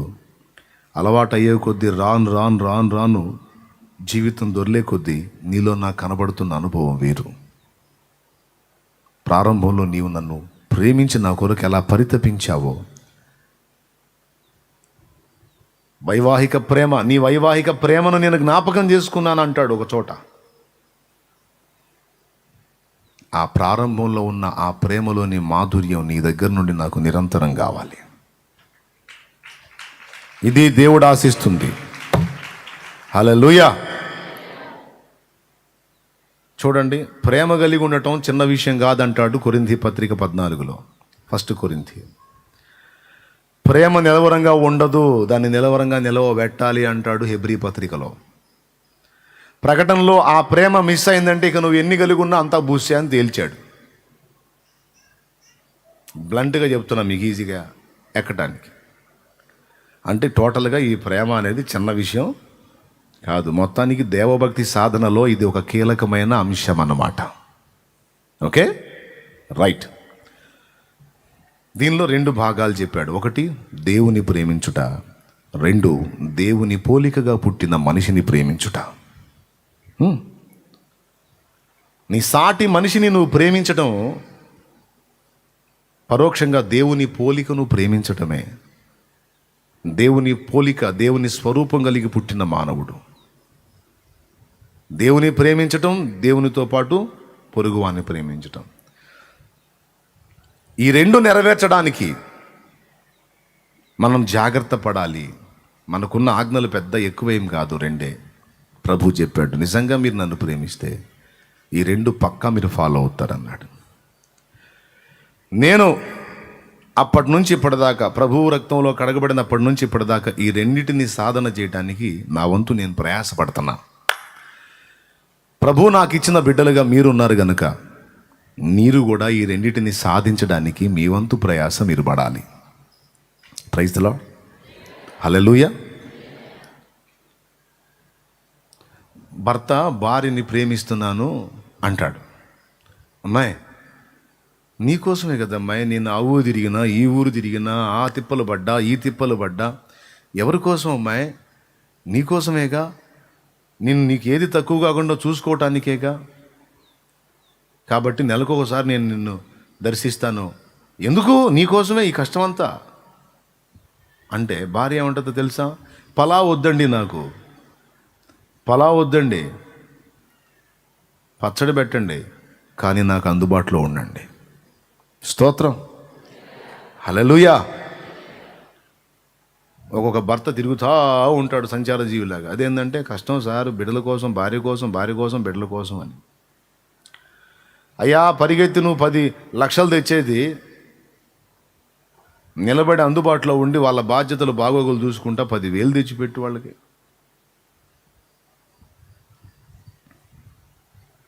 నువ్వు తీసుకొచ్చే డబ్బు, ఆ డబ్బులోని సంతోషం కాదు వాళ్ళకి కావాల్సింది. నువ్వు నీలో దొరికే ప్రేమ కావాలి. అది నువ్వు పచ్చడి పెట్టినా సరే. పిల్లలకు తండ్రి ప్రేమ దూరం చేసావు, భార్యకు భర్త ప్రేమ దూరం చేసావు, ఎక్కడో సంచరిస్తావు. మరి వాళ్ళ గతి ఏంటి? న్యాయంగా ఆలోచించాలి. ఇది ఎలానో ప్రభు విషయంలో మనది కూడా అంతే. ప్రభువా, నీకోసమే ప్రభువా, పగలు సాయంత్రం తేడా లేకుండా, మధ్యాహ్నం తేడా లేకుండా పరిగెత్తుతున్నా ప్రభువా, నిన్ను ప్రేమించేగా ప్రభువా, ఇంత ప్రయాస నిన్ను ప్రేమించేగా. అంటే దేవుడు అంటాడు, ఒరే నీ ప్రేమకో నమస్కారం. మార్తా మార్తా అని కేకేశాడు. ఎందుకు?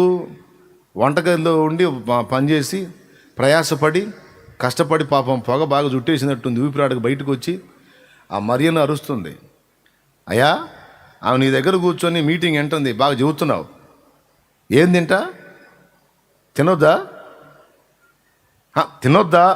కడుపు నిండొద్దా? వచ్చేవాడేమో సింగిల్గా వస్తావా? సైన్యాన్ని వేసుకొని వస్తావు. ఇంతమందికి రొట్టెలు అప్పటి రోజుల్లో ఒక్కొక్కడు మామూలుగా తినడు. దేవునికి స్తోత్రం. ఇంతమందికి రొట్టెలన్నీ వండి పెట్టాలంటే నా ఒక్కదాని వల్ల ఏడైంది? యేసయ్యను ఆయన టీముని ప్రేమించి ఆ పని చేసిందా, ప్రేమ లేకపోతే చేసిందా మార్త? చెప్పండి, పెద్ద చెప్పండి. మరి ఆయన ఏంది 2 సార్లు గద్దించాడు అవని, మార్తా మార్తా మార్తా, నీవు అనేకమైన పనులు కల్పించుకొని అలసిపోయావు. మరియా ఉత్తమమైన దాన్ని ఎంచుకుంది. శ్రేష్టమైనది ఉత్తమమైనది ఒక్కటే, అది ఆమె యొద్ద నుండి ఎన్నడూ తీసివేయబడదు అన్నాడు. ఇప్పుడు మరియా యేసయ్యని ప్రేమించిందా, మార్త యేసయ్యని ప్రేమించిందా? పెద్దగా చెప్పాలి. మరియ ప్రేమించిందా? న్యాయంగా ఆలోచించి చెప్పండి. మధ్యాహ్నం వేళ అన్నం ఆకలి అయ్యేటాయని నేను మీ ఇంటికి వచ్చా. ఎంత బాగా చదువుతున్నారమ్మా. ఆకలి అవుతుంది ఏడా, మీ ఇంటికి వచ్చా. అంత రొట్టో లేకపోతే అట్టో ఏమి నన్ను పట్టించుకోకుండా కూర్చొని చెప్పన్నయ్య, భలే ఉంటే అన్నయ్య, అసలు నువ్వు మాట్లాడుతుంటే వినబుద్ధి అవుతుంది అన్నయ్య, చెప్పన్నయ్య అని కూర్చుంటే నీ ఆనందమే కానీ మరి నా బాధ పట్టించుకోవట్లేదంటే అప్పుడు ఏం ప్రేమ నీ ప్రేమ? నిజంగా ప్రేమ ఏం చేసిద్ది? అన్నా భలే టయానికి వచ్చా అన్నా, కూర్చోన్నా, అర్జెంటుగా నీకు రెడీ చేసి పెడతాను ఆహారం. అమ్మ తొందరగా చేరా, ఆకలి అవుతుంది. ఎంత ప్రేమ తల్లి, ముందు నా కడుపు చూసావు మా అమ్మలాగా. భార్య ఏం చూస్తుందంట? అమ్మ ఏం చూస్తుందంట? అమ్మ కడుపు చూసిద్ది, భార్య జేబే చూసిద్ది. మరి బాధలకి దేవునికి స్తోత్రం. అమ్మకేముంది, అమ్మకి నాన్న తెచ్చి పెడతాడు కాబట్టి అమ్మ కొడుకు జేబు చూడాల్సిన అవసరం ఏముంది? అమ్మ నాన్న జేబు చూసిద్ది. అసలు లాజిక్ మిస్ అయ్యారు జనం. దేవునికి స్తోత్రం, హల్లెలూయా. అవునా? ఆల్రెడీ నాన్న జేబు చూస్తుంది కాబట్టి ఇక కొడుకు జేబు చూడాల్సిన అవసరం లేదు, కడుపు చూస్తే చాలు. ఇక భార్యకి భర్త జేబేగా మరి దిక్కు. కొంతమంది ఇళ్లలో జేబు దొంగలు ఉంటారు. షర్ట్ ఆడ తగిలించమని ఇస్తే అందులో కొన్ని స్వాహ. పరిశుద్ధ దొంగలు. ఏం దొంగలో? పరిశుద్ధ దొంగలు. ఎందుకమ్మా అట్లా చేస్తానంటే ఈయడన్నా మరి ఖర్చుకి, ఈయడు ఏం చేయాలా? పిల్లలు ఏదో ఒకటి అడుగుతారు. అందుకే చొక్కా ఆడ తగిలించమన్నప్పుడు సరిపడా జోకు అంటే చేస్తారు. నిజంగా పరిశుద్ధ దొంగలు లేరా? మీలో లేరా? మళ్ళా మనమాట వద్దులే, చేతులు ఎత్తొద్దులే, దొరికిపోతారు. మళ్ళీ వాళ్ళకి దొరుకుతారు. ఎందుకు వచ్చిన గొడవ?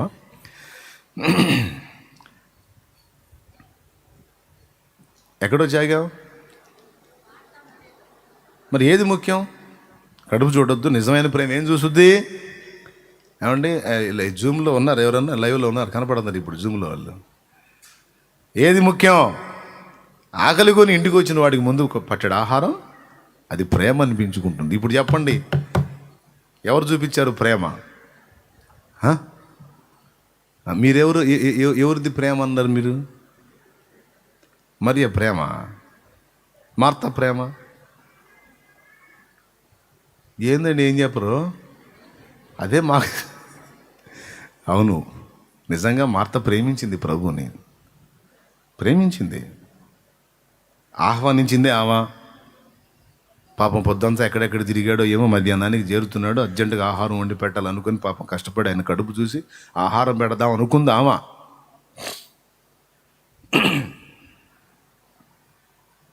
కానీ మరియ అసలు అవి పట్టించుకోవాలా, కూర్చొని వింటా ఉంది ఆయన చెప్తుంటే.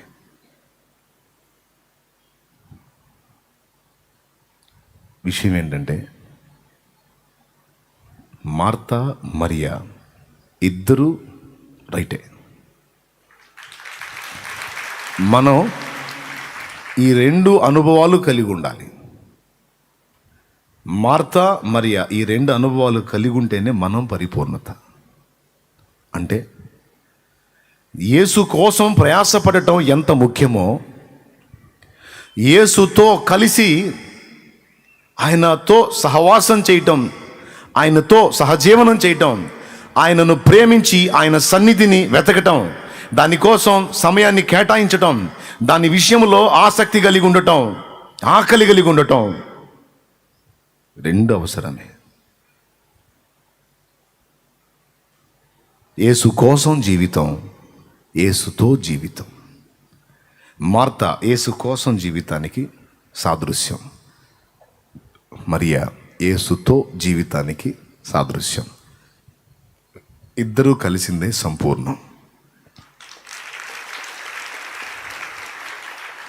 కానీ కొంతమంది ఎలా ఉన్నారు పరిస్థితి అంటే అదే తప్పుపడుతున్నాడు. మార్త అనుభవంలోనే పూర్తిగా కంప్లీట్గా అందులోనే ఉండిపోయారు. అంటే విస్తారమైన కార్యాలు పెట్టుకొని అలసిపోతూ మరి అనుభవంలోకి రాకుండా దేవుని కోసమే పరిగెత్తుతున్నా, దేవుని కోసమే ప్రయాసపడుతున్నా, దేవుని కోసమే తిప్పలు పడుతున్నా. ఆయన అంటాడు, నా కోసమే పరిగెత్తుతున్నావు, ప్రయాసపడుతున్నావు. ఆ పరిగెత్తేటప్పుడు, ప్రయాసపడేటప్పుడు కొంచెం నా దగ్గరకు వస్తే మరి ఇది ఏమేం చేయాలో నేను ఒక పద్ధతిగా చెప్పి నిన్ను నడిపించుకుంటా, వాడుకుంటా. అరే నాకే సమయం వీనంత బిజీ అయిపోయావు నువ్వు. అదేమంటే నేను నీ కోసమే కష్టపడుతున్నాను అంటున్నావు.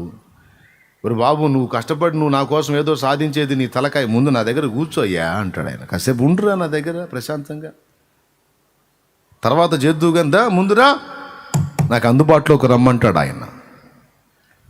చెప్తున్నా, సేవకులకి, విశ్వాసులకి, పరిచారులకు మొత్తానికి చెప్తున్నా, గుర్తుపెట్టుకోండి.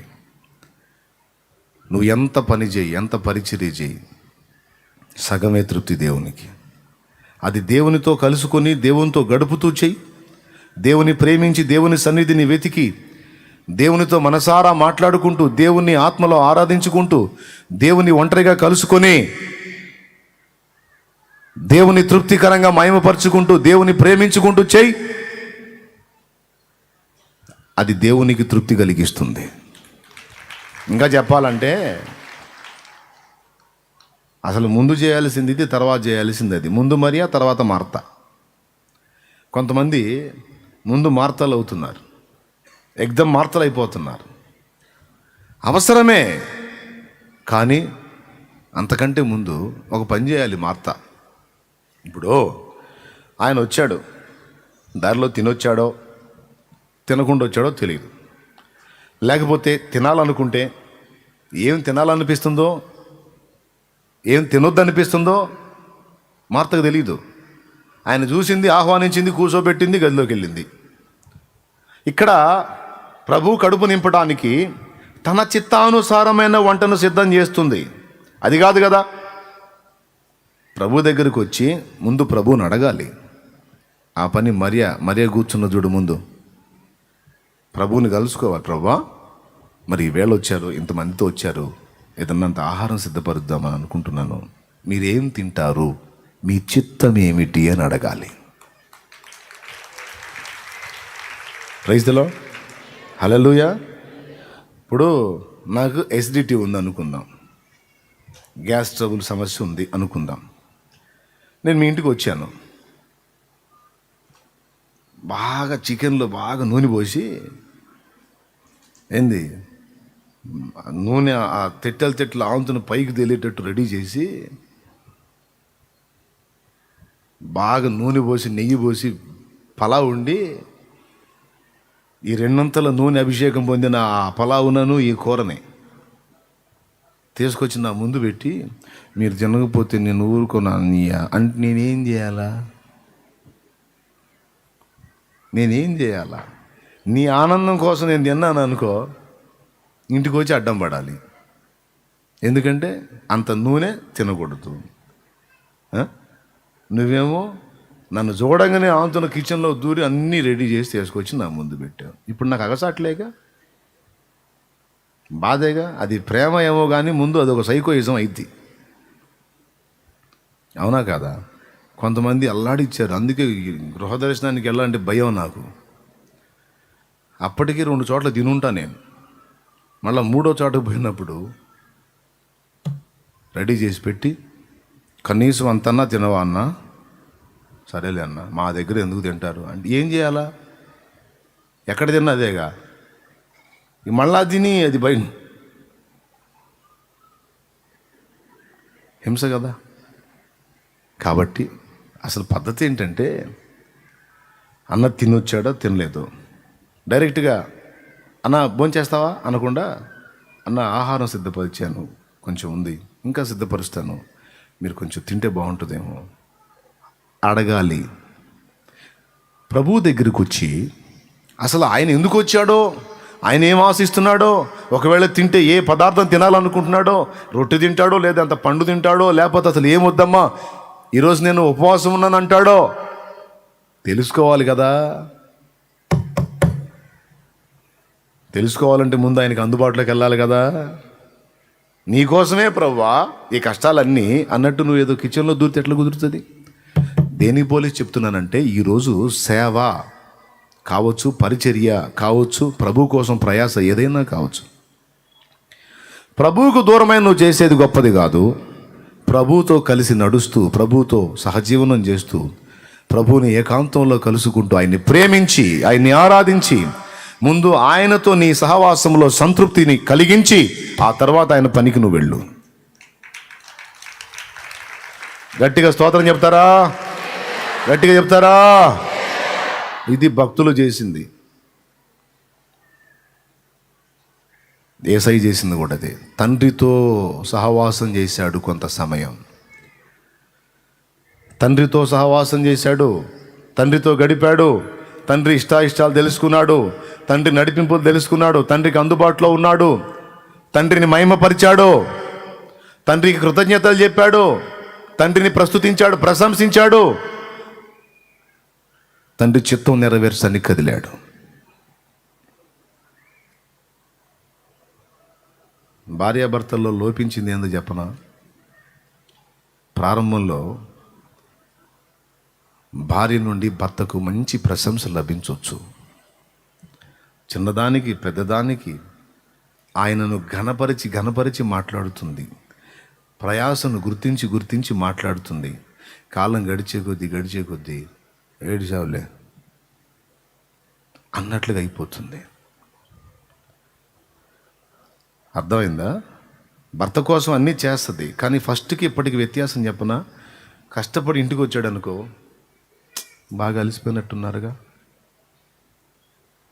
కొంచెం వేడి నీళ్ళు తెచ్చేదా, కొంచెం ఫ్రెష్గా స్నానం చేస్తారా, ఎంత కష్టమో చెప్తాడు. ఈరోజు ఇలా జరిగింది, ఆ పని దగ్గర, అయితే ఆఫీస్ దగ్గర, కంపెనీలో ఇలా జరిగింది, అది జరిగిందంటే, నన్ను ఫలానోడు ఇబ్బంది పెట్టాడంటే వాడిని తిట్టిద్ది, మనకు ఆనందం. అంతే కదా, మా కోసం ఎంత కష్టపడుతున్నావో అంటది, మనకు ఆనందం. అవునా? ఇదంతా థ్యాంక్స్ గివింగ్ అన్నమాట. నా కోసమే కదా ఇంత ప్రయాసపడ్డావు అని తన కోసం భర్త ఎలా ప్రయాసపడుతున్నాడో గుర్తించి మాట్లాడిద్ది. అక్కడ చాలా ఆనందం ఉంటుంది భర్తకి. తండ్రి దగ్గరికి ప్రభు వెళ్ళాడు. తండ్రి, ఇదంతా నా కొరకే కదా నువ్వు చేశావు. తండ్రి, నీవు నన్ను ఎంతో ప్రేమిస్తున్నావు. తండ్రి, నీవు నా నోట నుండి పలికిన మాటను మానక నెరవేరుస్తున్నావు. తండ్రి, నీ దగ్గర నాకు ఎట్టి మహిమ ఉందో ఆ మహిమను అక్కడే వదిలిపెట్టి వచ్చి సామాన్యుడిగా ఉన్నా నీవు నన్ను ప్రేమించుట మానలేదు తండ్రి. నేను అడిగిన ప్రతిదీ నాకు నెరవేరుస్తున్నావని తండ్రిని ప్రశంసించి ప్రస్తుతించి, తండ్రి, ఈ లోకంలో నేనున్నా నీ ఒడిలోనే నాకు ఆశ్రయం, ఆనందం, తృప్తి ఉంది తండ్రి. నీతో గడిపితేనే నాకు సంతోషం తండ్రి. ప్రభు ఏకాంతముగా తండ్రిని కలుసుకొని, హల్లెలూయా, ఆ దినమంతా తన మనవులు విన్న తండ్రికి థ్యాంక్స్ చెప్తూ, కృతజ్ఞతలు చెప్తాడా యేసయ్య? చెప్తాడా? యోహాను సువార్త 11వ అధ్యాయము 30 వచనం ఒకసారి చూడు. 30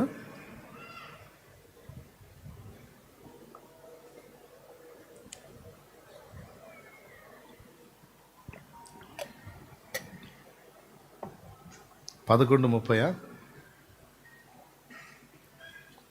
41 నుంచి చదువు తల్లి.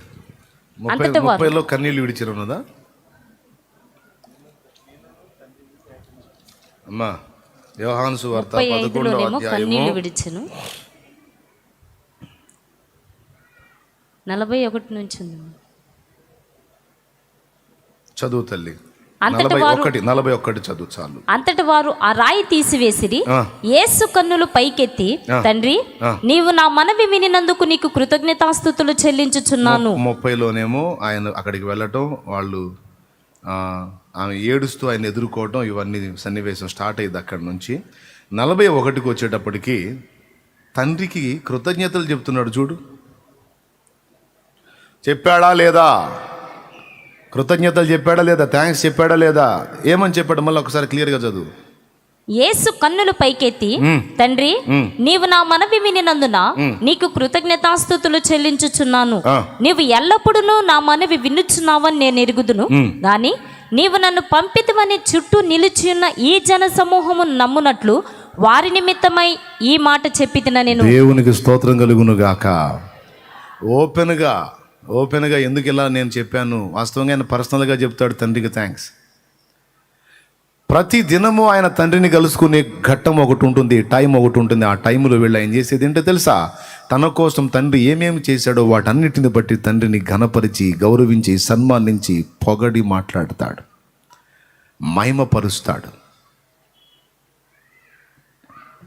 Praise the Lord. హల్లెలూయా.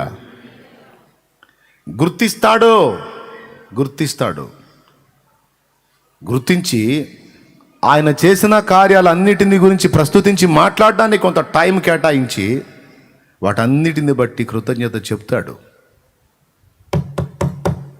దానికి టైం తీసుకుంటాడు ఆయన.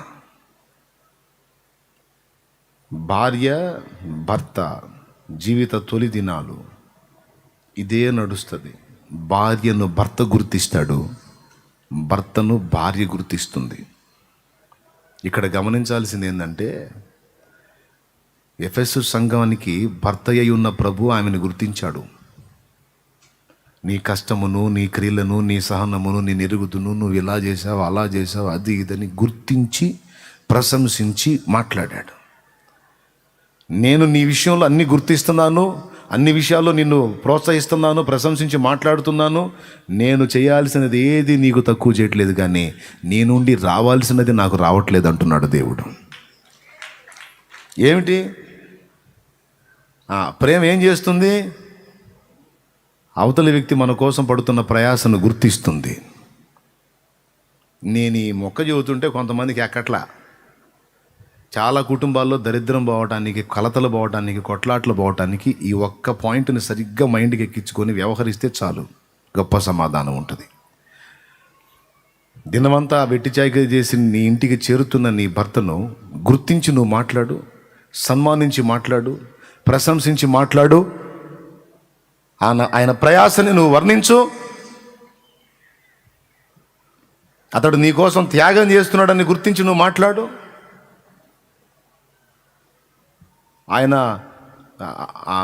అడ్డదిడ్డమైన ఆలోచనలకు ఎందుకు వెళ్తాడు?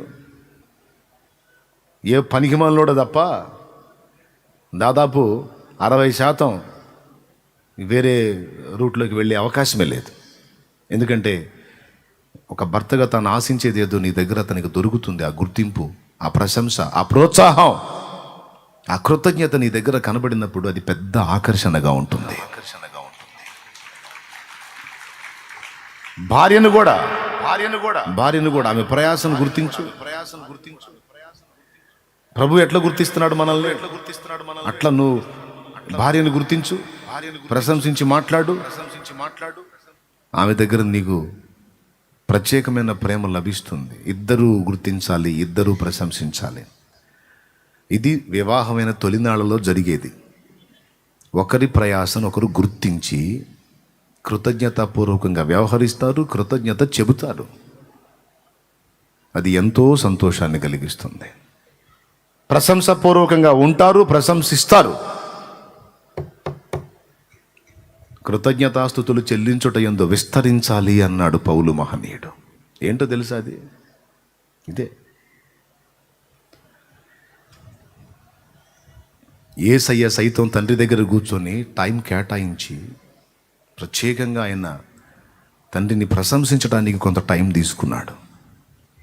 ఈరోజు మనం దేవుని క్రియలు చేస్తున్నామని దేవునికి టైం ఇవ్వకుండా బిజీ అయిపోయి ఆయన చిత్తం తెలుసుకోవాలి. రెండవది, ఆయన మన కొరకు చేసిన వాటిని ఎత్తి ఆయనను గురించి మాట్లాడాలి, ప్రశంసించాలి, ప్రస్తుతించాలి, గుర్తించాలి. యంత్రాల్లాగా చేసుకుంటే వెళ్ళిపోతే సరిపోద్ది నాకు అనుకుంటాడా? నువ్వు చేసే పని కాదు, ముందు నీ ప్రేమ నాకు కావాలంటాడు. ప్రేమను వ్యక్తపరిచే ప్రక్రియలో ఇదొక భాగం. మన కోసం ప్రయాసపడిన వ్యక్తి, మన కోసం త్యాగం చేసిన వ్యక్తిని గుర్తించి ఆయనకు అందుబాటులోకి వెళ్ళి కొంత టైం కేటాయించి ఆయనను మహిమపరచుట యందు మనం ఆసక్తి చూపాలి. దేవునికి మహిమ. హల్లెలూయా. ఎఫెసు సంఘం దాన్ని లాస్ అయింది. అందుకే ఇదిగో నేను ఇలా గుర్తించాను, నీవు కూడా నన్ను ఇలా గుర్తించి అందుబాటులోకి వచ్చి, ప్రారంభంలో నువ్వు ఎలా ఉన్నావు? ఆ ప్రారంభంలో ప్రేమతో కూడిన క్రియలు చేసావే చేసిన ఇప్పుడు కూడా నేను అదే ఆశిస్తున్నాను, అది నీలో మారింది అంటున్నాడు. ఎంతమందికి అర్థమైంది ఇప్పుడు నేను చెప్పిన విషయం? నిజంగా అర్థమైతే చేతులు ఎత్తండి, పర్వాలేదు. రైట్. కుటుంబ జీవితంలో ఉపయోగపడే సూత్రం, దేవుడు కూడా మన నుండి ఆశిస్తున్న విషయం ఇది. కృతజ్ఞత లేనివారు వేల కొలదిగా కూలినను. ఆ పాట సెల్ ఫోన్లో ఉంటుంది, ఇరా లేకపోతే అవసరం లేదు, మీరు చూసుకొని పాడుకోండి. కృతజ్ఞత, కన్నవారికి చూపాల్సిన కృతజ్ఞత, కట్టుకున్న వారికి చూపాల్సిన కృతజ్ఞత, మేలు చేసిన వారికి చూపాల్సిన కృతజ్ఞత, సృష్టికర్తకు చూపాల్సిన కృతజ్ఞత.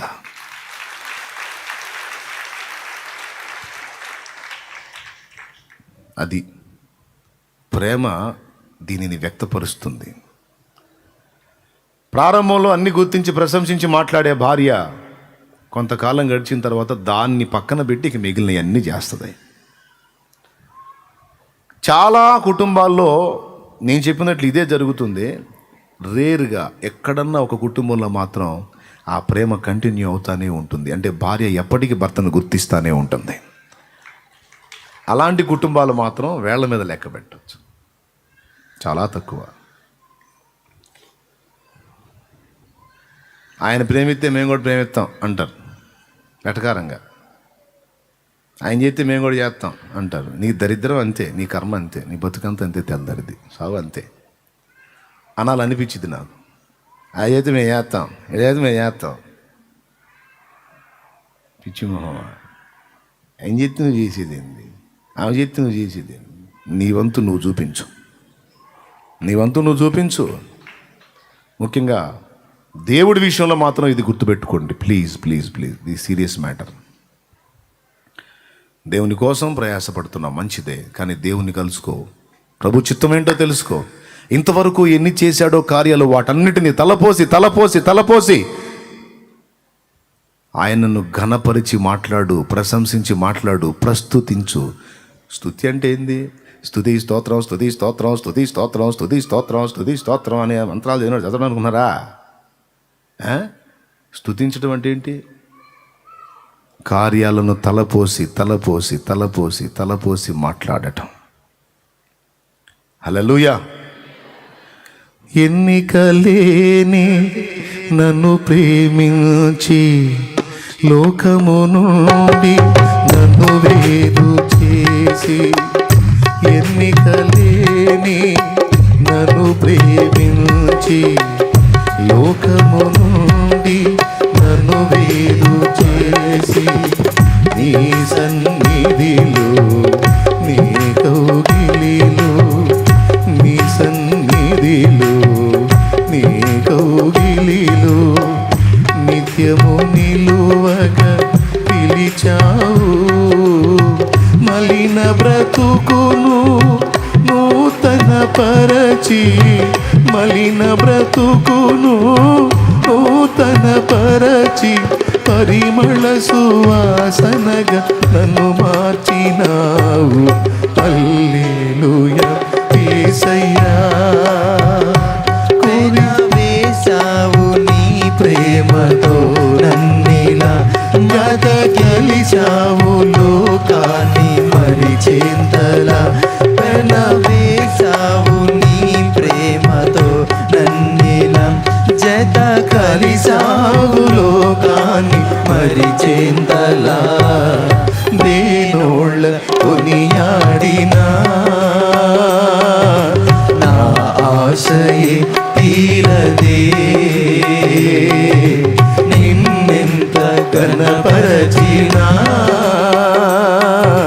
నా హృదయమే నిండదే నజరేయుడా యేసయ్యా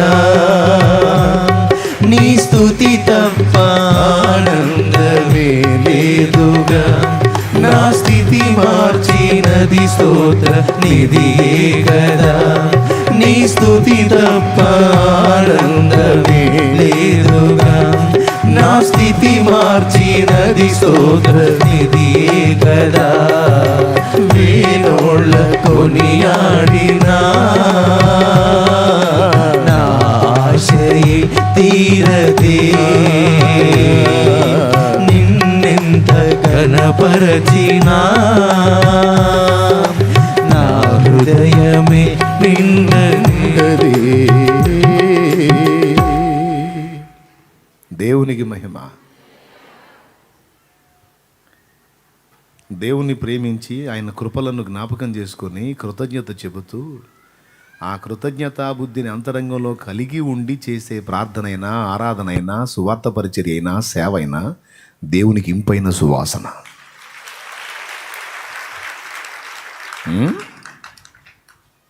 అదంతా పక్కన పెట్టి నువ్వు చేసేది ప్లాస్టిక్ పొల్ లాంటిది, తృప్తి ఉండదు.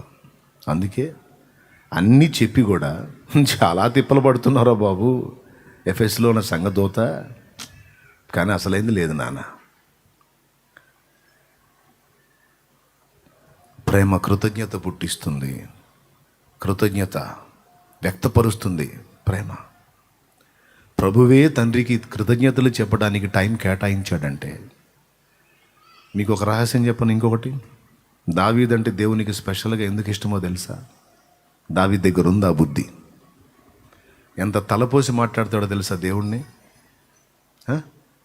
ఎంత ప్రశంసించి మాట్లాడతాడో తెలుసా? ఎంత పొగడి పొగడి మాట్లాడతాడో తెలుసా? సౌలు దగ్గర ఒక్క కీర్తన కూడా చూడలేం మనం. చూపించండి నాకు సౌలు దగ్గర ఒక కీర్తన ఉందా? ఆ కృతజ్ఞత. అందుకే ఇశ్రాయేలుకు రాజుగా పరిపాలించి దేవుని పని చేసినట్టుగా కనపడ్డా దేవునికి తృప్తి లేదు. కానీ దావీదంటే దేవునికి ఇష్టం. ఎందుకో దేవుణ్ణి గుర్తించడంలో దావీదుకు దావీదే సాటి. అంత ఇష్టం. దేవుడంటే దావీదుకి ఇష్టం, దావీదంటే దేవుడికి ఇష్టం. ఎంత ప్రేమో వారికి ఒకరి పట్ల ఒకరికి. అందుకే దేవుడు భూమి మీదకి వచ్చినప్పుడు దావీదు కుమారుణ్ణి అనిపించుకోవటానికి ఇష్టపడ్డాడు.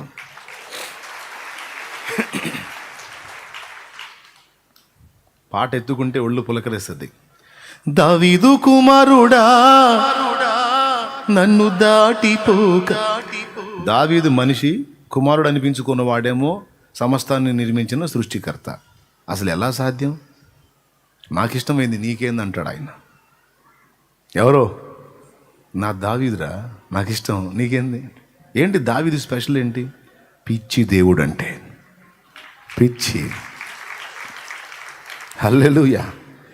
ఎంత పిచ్చో, ఎంత ఇష్టమో, ఎంత ఆరాధనో, ఎంత ప్రేమో, ఎంత ప్రేమో. పావన్ రాజు ఒక సాంగ్ చేశాడు, నెట్లో ఉంటుంది చూడండి. ఇదే పాటకి వీడియో మిక్స్ చేశాడు. దావీదు స్టోరీయా పెట్టి ఈ పాట, నేను పాడిన పాటకి వీడియో మిక్స్ చేశాడు. అది ఎన్నిసార్లు చూస్తే అన్నిసార్లు ఏడుపు వచ్చింది నాకు. ఏడుచుకుంటానే ఉన్నాను. ఎక్కడున్నా, ఏ స్థితిలో ఉన్నా సరే ఆ సన్నివేశం కనపడిందంటే ఏడుపే. ఎందుకంటే గొర్రెలు కాసుకునేవాడిని పిలిపించాడు దేవుడు. అన్నలందరూ వరుసగా వచ్చి నిలబడితే మొత్తం కాదు పక్కకు పంపించన్నాడు. చివరికి అసలు ఎవరూ పట్టించుకొని దావీదుని పిలిచి సమూయేలు ముందుకు తీసుకొస్తుంటేనే మాట్లాడుతూ మొదలుపెట్టాడు దేవుడు సమూయేలుతో. సమూయేలు, అదిగో నేను కోరుకునేవాడు వస్తున్నాడు, అతడే, పో వెళ్ళి తైలం వైపు అన్నాడు. ఇది గుర్తుంది దావీదుకి, గుర్తుంది. హల్లెలూయా. రెండవ చరణం ఏంది? ఊహకు మించిన కార్యము చేసి ఉన్నత కృపలో నన్ను దాచినావు. గమ్యమే తెలియని ఈ పయనములు నా గురి నీవై నిలిచావు. సర్వోన్నతుడా నీ సముఖములో, సర్వోన్నతుడా నీ సముఖములో నన్ను నాటి ఎదిగేటి కృపనిచ్చినావు. హల్లెలూయా యేసయ్యా. కురిపించావు నీ చూపులో వెన్నెల, పలికించావు నీ ప్రేమ రాగాలిలా. కురిపించావు నీ చూపులో వెన్నెల, పలికించావు నీ ప్రేమ రాగాలిలా. వేణోళ్ళ కొనియాడినా నా ఆశయే తీరదే. నిన్నెంత కనపరచినా నా హృదయమే నిందదే. నజరేయుడా యేసయ్యా, నీ స్తుతి తప్ప ఆనందమే లేదుగా. నా స్థితి మార్చినది స్తోత్ర నిధియే కదా. నీ స్తుతి తప్ప ఆనందమే లేదుగా. నా స్థితి మార్చినది స్తోత్ర నిధియే కదా. అదిగో రాజు రాజు రాజు రాజు తన అంతస్తును పక్కన పెట్టేసి ఒక దాసునిలాగా మారిపోయాడు దేవుని మందసం ముందు. ఈ గణపరచడం మొదలు పెట్టాడు. ఎన్నికలేని నన్ను ప్రేమించి లోకము నుండి నన్ను వేరుపరచి. సైన్యములకు అధిపతిగా యెహోవా మందసం వస్తుంది. నా దేవుడు దాసుణ్ణి, గొర్రెల కాపరిని. కంటిన్యూ చేయి. ఎన్నికలేని నన్ను ప్రేమించి లోకము నుండి నన్ను వేరుపరచి.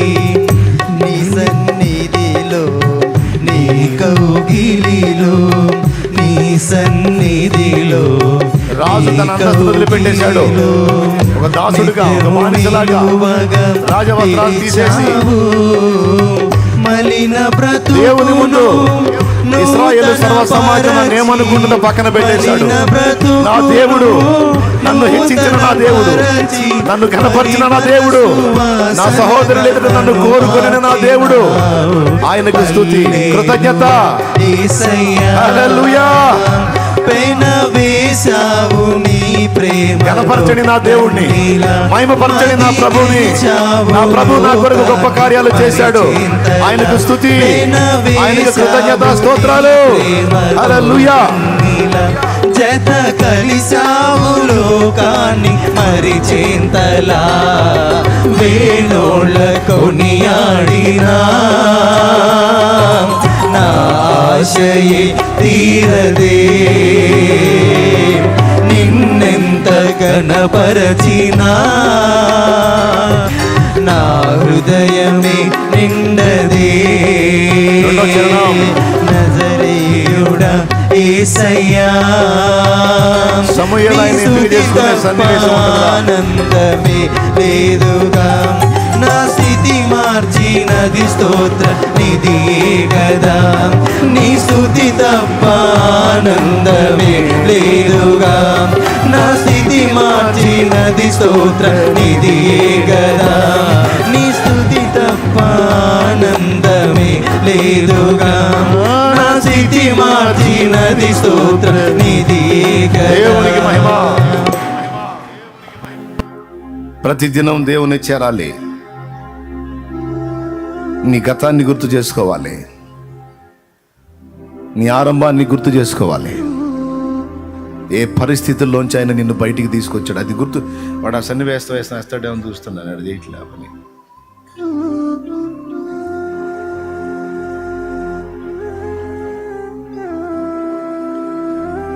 సమూయేలు వచ్చినప్పుడు మూవీలో ఎట్లా చూపిస్తాడంటే ఊరీము తుమ్మీము ద్వారా వాళ్ళని ఎంపిక చేసుకున్నట్టు చూపిస్తాడు.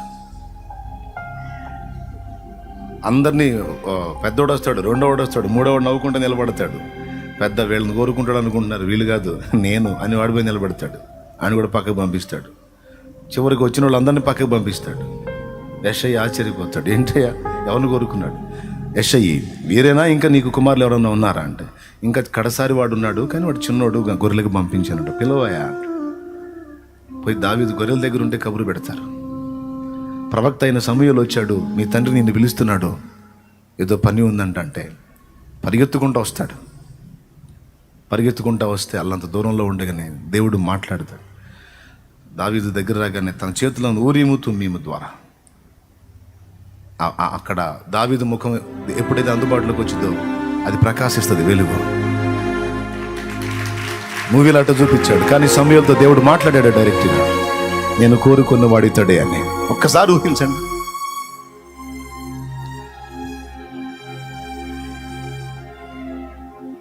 లోకంలో నుండి నిన్ను ప్రత్యేకించుకున్నాడు.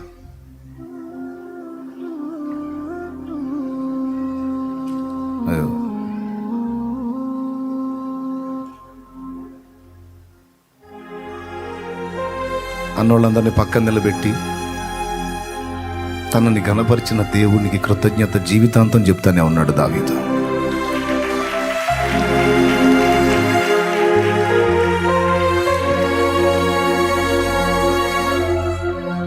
అలాగ నిన్ను అభిషేకించాడు ప్రభు. దావీదుకి అనుకుంటున్నాయింది, చెల్లి నీ మీద కూడా అలా పోసాడు పరిశుద్ధాత్మ తైలాన్ని. నీ మీద పోసాడు, నీ మీద పోసాడు, నా మీద పోసాడు. మనం ఎంత కృతజ్ఞత, ఎంత ప్రేమించాలి, ఎంత ప్రస్తుతించాలి, ఎంత మహిమపరచాలి. లోకం నుంచి వేరు చేశాడు, నీ మీద తైలం పరిశుద్ధాత్మ అభిషేకాన్ని ఉంచాడు, నీ కొరకు ప్రాణం పెట్టాడు, నిన్ను నిరంతరం నడిపిస్తున్నాడు. ఎన్నోసార్లు నీ హృదయం గాయమైతే ఓదార్చాడు, నీ గాయాలు కట్టాడు. శూన్యంలాగా అయిపోయిన పరిస్థితులన్నిటినీ ఒక్కటొక్కటిగా చక్కదిద్దటం మొదలుపెట్టి ఒకనాడు నీకు లేని మనశ్శాంతి ఈరోజు నీకు అనుగ్రహించి విలువలేని నీ జీవితానికి ఒక విలువను, పరమందును ఇహమందును కూడా నీకు కృపలు ఇచ్చాడు.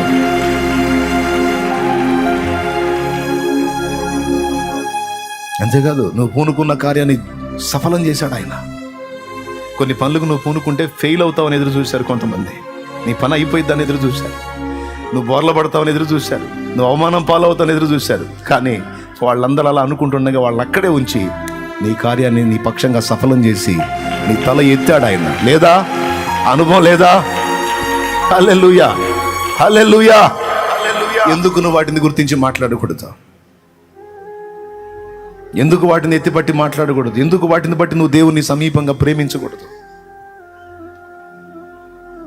నీకోసం నిత్య మహిమను సిద్ధపరిచాడు. అదే మహిమతో నిన్ను తీసుకెళ్ళటానికి రాబోతున్నాడు. నువ్వంటే ఆయనకు ప్రాణం, పిచ్చి, నిరంతర ధ్యాస నీ మీద ఉంటుంది ఆయనకి. నువ్వు నమ్మినా నమ్మకపోయినా ఇది నిజం. నా మీద, నీ మీద, మనందరి మీద ఆయనకి ప్రాణం, ప్రాణం, ప్రాణం. గమనిస్తానే ఉంటాడు ఎప్పుడు మనల్ని. అందుకే కృంగిన వేళలో మనతో మాట్లాడతాడు చూడు, గుండె చేతిన వేళలో ఏదో ఒక మాట ద్వారా ధైర్యపరుస్తాడు చూడు. ఇదంతా ఎవరు? నిన్ను గమనిస్తున్న నీ ప్రభువే. నీ మనసు నలిగిన వేళ, నువ్వు ఇబ్బంది పడిన వేళ, అవమానం ఫీల్ అయిన వేళ, ఆదరణ కొరబడిన వేళ నీకు అందుబాటులోకి వచ్చి నిన్ను ఓదార్చిదిగా నేను ఉన్నానని ధైర్యపరిచి ఎన్నిసార్లు చేయాల. దేవుని స్తుతించడానికి కారణాలే లేవా నీకు? దేవుని పొగడి పొగడి ప్రశంసించి ప్రస్తుతించి మాట్లాడడానికి హేతువులే లేవా? ఎవరు లేని ఒంటరి జీవితంలో నీకు అన్నీ తానై నిలవలేదా? నీ బాధ్యతలు నెరవేర్చలేదా? నలువైపుల నుండి నిన్ను ఆదుకోవడానికి అన్ని విధాల సహాయం పంపించి ఈ రోజుకి నిన్ను ఇలా నిలపలేదా? సింహాలాంటి వ్యక్తులు నిన్ను మింగ చూసిన వేళ నీకు అగ్ని ప్రాకారమై ఉండి వాళ్ళ నోళ్లు మూసి నిన్ను కాపాడలేదా? నిత్యం మండే నరకాగ్ని నుండి నిన్ను కాపాడడానికి చిత్రవాదలో అనుభవించలేదా? నీకోసం, నా కోసం. ఎన్ని లేవు. ప్రతిరోజు దేవుని కార్యాలు అనుభవిస్తూనే ఉన్నాం, ప్రతిరోజు దేవుని కార్యాలు పొందుకుంటూనే ఉన్నాం. ప్రస్తుతించడానికి సమస్య ఏంటి? సమీపించి ఆయన కీర్తించడానికి ఇబ్బంది ఏంటి? ఎక్కడ ప్రేమ? చిల్లర తీసుకొచ్చి అందులో వేస్తే ప్రేమ? కాసేపు కూర్చొని దేవుని మాటలు వింటే ప్రేమ? నువ్వు వ్యక్తం చేయాలి, ఆయన దగ్గర కూర్చొని మాట్లాడాలి. సౌలు దగ్గర అది కనపడదు. ఆ స్టార్టింగ్ ఆ తొలి రోజుల్లో కొంచెం కనపడేది, కానీ తర్వాత కనపడదు. ఇక సౌలు కీర్తనలు ఏమైనా ఉన్నాయా బైబిల్లో? కృతజ్ఞత పుట్టినోడు, కృతజ్ఞత కలిగినోడు కనీసం కీర్తనలు రాయిపోయినా మాటలన్నా మాట్లాడతాడు. కానీ దావీదు 100 కొలది కీర్తనలో, దేవా నా దేవుడు అయ్యాను,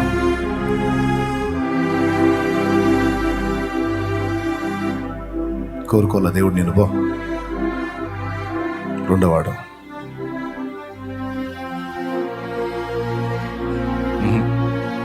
కోరుకోలా పో.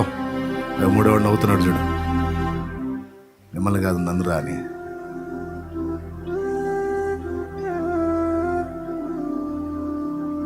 ఊరిము తుమ్మేమంటాయి, కోరుకోలా. ఏంది అది గొర్రెలు కాసుకుంటున్నాడు.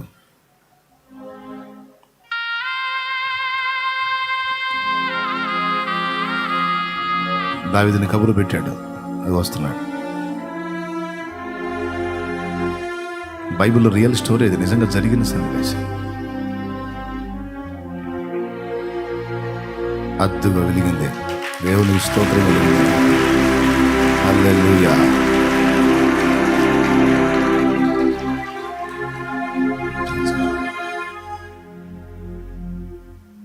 ఎంతో మంది నీ చుట్టూ సమాజం ఉంటే నిన్ను స్పెషల్గా పిలిచాడు చూడు, నిన్ను పట్టుకున్నాడు చూడు, నీతో మాట్లాడుతున్నాడు చూడు, నిన్ను దర్శిస్తున్నాడు చూడు, నిన్ను ఎత్తిపడుతున్నాడు చూడు, నీకు తోడై ఉన్నాడు చూడు, నీకు ఆయన తోడై ఉన్నట్టు అన్ని జనుల్లో సాక్ష్యం ఇప్పిస్తున్నాడు చూడు. అంతేకాదు, గొలియాతు మీదకి యుద్ధానికి పోతానంటే అన్న అవమానపరుస్తాడు. నీకు గర్వం రా, నీకు అహంకారం రా, మా చేతగాంది నీ చేత అయిద్దా, మేం చేయలేంది నువ్వు చేస్తావా? దద్దమ్మా పో. ఆ గొర్రెల్ని ఏం చేసావు? చిన్న మందను గాయటమే చేత కాదు, ఏం చేస్తావురా నువ్వు అని అవమానంగా మాట్లాడిన అన్న గొలియాతును కూలగొట్టి గొలియాతు దగ్గరికి వెళ్ళి ఖడ్గం ఎత్తినప్పుడు ఇశ్రాయేలు సమూహం అంతా పరిగెత్తుకుంటా దేవుని గణపరుస్తూ, దావీదును గణపరుస్తూ పరిగెత్తుతూ ముందుకెళ్ళిపోతే తిట్టిన పెద్దన్న ఏం చేస్తాడు తెలుసా? బిక్కదొచ్చి నిలబడి ఆశ్చర్యచకితుడై చూస్తూ ఉంటాడు. నీతో కూడా ఉన్న వాళ్ళు ఎవరు చేయలేని కార్యాలు నీ ద్వారా దేవుడు జరిగించి సఫలం చేశాడు. వాటిని నీ వల్ల కాదు అన్నదాన్ని చేసి నిన్ను గెలిపించలేదా దేవుడు? ఓ ఎన్నో కోకొల్లలు. హల్లెలూయా, హల్లెలూయా. ప్రియమైన దేవుని బిడ్డలారా, టైం లేదు, ముగిస్తాను నేను.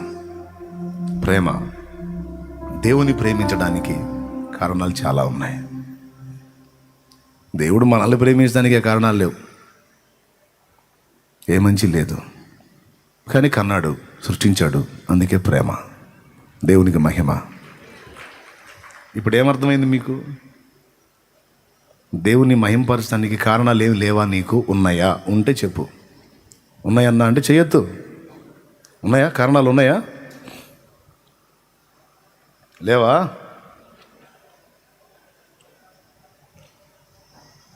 ఉన్నాయి, చాలా ఉన్నాయి. వాటిని ఎత్తి కీర్తించు. ప్రతిరోజు వాటిని గురించి తలపోసి ఆయన దగ్గర కూర్చొని కన్నీళ్లతో ఆయన మహింపరచు. ఆ తర్వాత నువ్వు వెళ్ళి దేవుని పని చేయి. చిన్నదైనా పెద్దదైనా అది ఎంత ఫలభరితంగా ఉంటుందో, అది ఎంత సంతృప్తికరంగా ఉంటుందో నీకే అర్థమైంది. నీ దేవుడైన ప్రభు, అద్వితీయ ప్రభు, ఆయన్ని ప్రేమించాలి. రెండవది, ఆయన అభ్యంతరపడే క్రియలు మానేయాలి. ఆయన ఇష్టపడే క్రియలు వెతికి వెతికి చేయాలి. ఈ దీనురాలికి నేను సహాయం చేస్తే నా దేవుడు సంతోషిస్తాడు. ఈ దిక్కులేని వారిని నేను ఆదరిస్తే నా దేవుడు సంతోషపడతాడు. ఈ కలతల్లో ఉన్న వాళ్ళకి అంత ఓదార్పు మాట నేను పలికితే నా దేవుడు సంతోషిస్తాడు. బీదలైన వీరికి అంత సహాయం చేస్తే నా దేవుడు తృప్తి పడతాడు. అక్కరగల్ల వీరికి నాకున్న అవకాశంలో అంత సహాయం చేస్తే నా దేవుడు సంతోషిస్తాడు. వెతికి వెతికి ఆయన సంతోషపడే కార్యాలు చేయాలి. ఆయనకు అభ్యంతరం కలిగించేవి, ఆయన బాధపడేవి మానేయాలి. ఫలానాదే నేను చెప్పను, నీ మనస్సాక్షే నీకు చెప్తుంది. నేను ఈ పని చేస్తున్నాను, నా దేవుడు ఇష్టపడతాడా? దీన్ని ఒప్పుకుంటాడా? ఒప్పుకోడు. ఆయన అభ్యంతరపడేది నేను ఎందుకు చేయాలి? ఆయన అంటే నాకు ఇష్టం. నన్ను బట్టి ఆయన బాధపడకూడదు. ఒక్క తప్పు చేశాడు భయంకరంగా. ఊరియా భార్య అయిన బత్షెబా దగ్గర, ఊరియా దగ్గర జీవితకాలం పశ్చాత్తాపడ్డాడు. నేనేనా దేవా ఇంత పని చేసింది? నేనైనా ఇంత నీచంగా ప్రవర్తించింది? అయ్యో నా ప్రభువా, నేనెంత పాపాత్ముడయ్యా, నేనెంత తప్పు చేశానయ్యా, నేనెంత నీచున్నయ్యా. దేవుడిని ఏమంటాడు తెలుసా? దేవా నువ్వు న్యాయవంతుడవు దేవా, తీర్పు తీర్చున్నప్పుడు నీవు నిర్మలుడుగా కనపడతావు, నువ్వు తప్పు చేయవు దేవా. నేను పాపంలో పుట్టా, పాపంలోనే నా తల్లి నన్ను గర్భం ధరించింది, అది నాలో పనిచేసింది దేవా. అందుకే నేను ఇంత నీచమైన ప్రవర్తనకు ఒడిగట్టాను దేవా. నీ దావీదును అసహించుకోకు దేవా, నీ దావీదును అసహించుకోకు. త్రోసివేయకు ప్రభు, త్రోసివేయకు ప్రభు. నీ పరిశుద్ధాత్మను నా యొద్ద నుండి త్రీసివేయొద్దు ప్రభు, త్రీసివేయొద్దు ప్రభు. నీ సన్నిధిలో నుండి నన్ను త్రోసివేయకు ప్రభు, త్రోసివేయకు ప్రభు, త్రోసివేయకు ప్రభు. ఆయన కాళ్ళు పట్టుకొని పెన వేసుకుని ఇచ్చాడు. అందరూ తల ఒక మాట అతన్ని అంటుంటే మౌనంగా సహించాడు. షిమి అనేవాడు దావీదు మీద దుమ్మెత్తిపోసి శాపాలు పెడుతుంటే యోవాబు అభిషేలు విని వాడు అంత మాట్లాడుతుంటే నీకు రోషం లేదా? ఎందుకు వాడి చేత మాటలు పడుతున్నావు? నువ్వు సెలవి వాడిని చంపి వాడి తల తెచ్చి నీ కాళ్ళ ముందు పెడతానంటే, సెరుయా కుమారుదారా, నాతో మీకేమి, వానితో మీకేమి, వాడిని శపింపనీయుడి. ఎందుకంటే యెహోవా దావీదును శపింపమని వానికి సెలవియ్యని ఎడలా వాడు ఎలా శపిస్తాడు రా? నన్ను ఒక్క మాట అన్నోడిని బతకనిలా నా దేవుడు. అలాంటిది వాడు అన్ని మాట్లాడుతుంటే నా దేవుడు ఎందుకు మౌనంగా ఉన్నాడో తెలుసా? దేవుడిది తప్పు కాదు, వాడిది కాదురా.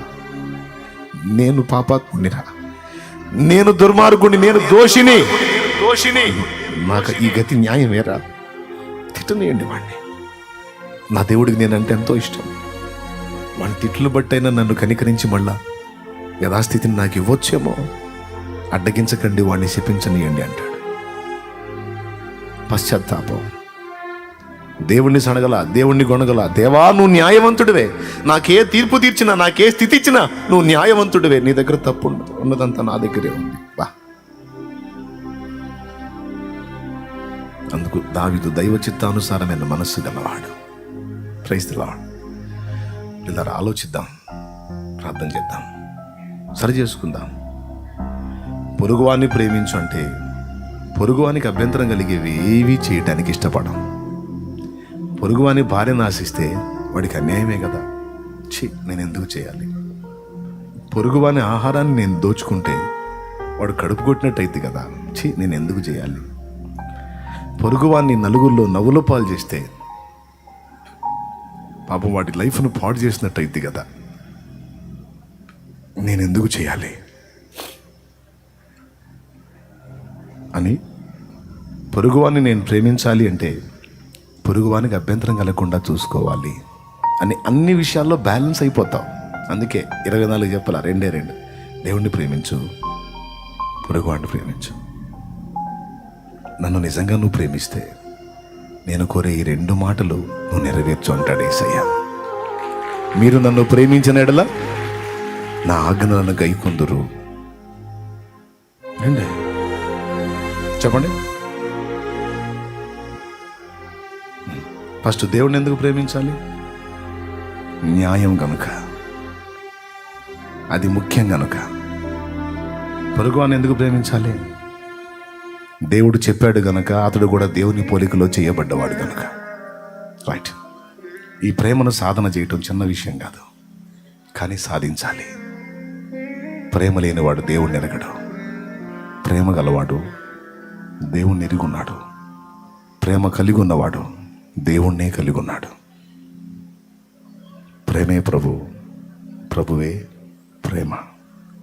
పవిత్రమైన ప్రేమ ప్రభువే. దేవుడు ప్రేమ స్వరూపి ఉన్నాడు. రండి ప్రార్థన చేద్దాం. తలలోంచి కళ్ళు మూయండి. చిన్న ప్రార్థన చేసుకొని మనం ముగించుకుందాం. కొంచెం ఆలోచిద్దాం. మనం విన్న సంగతులు ఎవరు కళ్ళు తెరవద్దు, దయచేసి మోకాళ్ళుని ప్రార్థనలో ఉందాం. దైవజనులు ఒకరు ప్రార్థన చేస్తారు.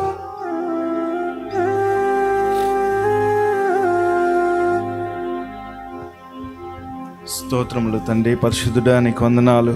పునరుద్ధాన ప్రభా, మాకు కర్తవ్యం బోధించినందుకు వందనాలు ప్రభా.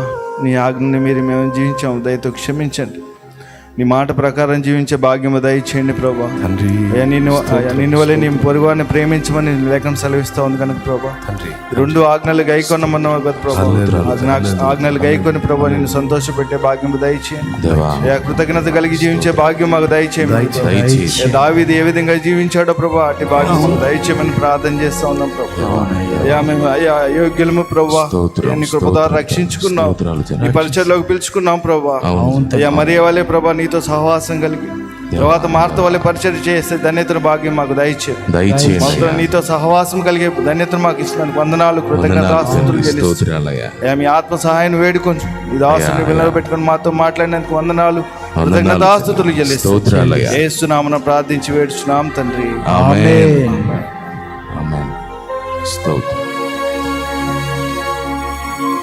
చివరి ప్రార్థన ఆశీర్వాదంతో ముగించుకుందాం. మన తండ్రి అయిన దేవుని ప్రేమ, ప్రభు అయిన యేసుక్రీస్తు కృప, పరిశుద్ధాత్మ అన్యోన్య సహాయ సహవాస సమాధానము మనకును సార్వత్రిక సంఘమును మనకు సదాకాలము తోడైంది, నిత్యత్వం చేరు పర్యంతము తోడై నడిపించునుగాక. ఆమేన్. హల్లెలూయా, హల్లెలూయా, హల్లెలూయా, హల్లెలూయా, హల్లెలూయా, హల్లెలూయా.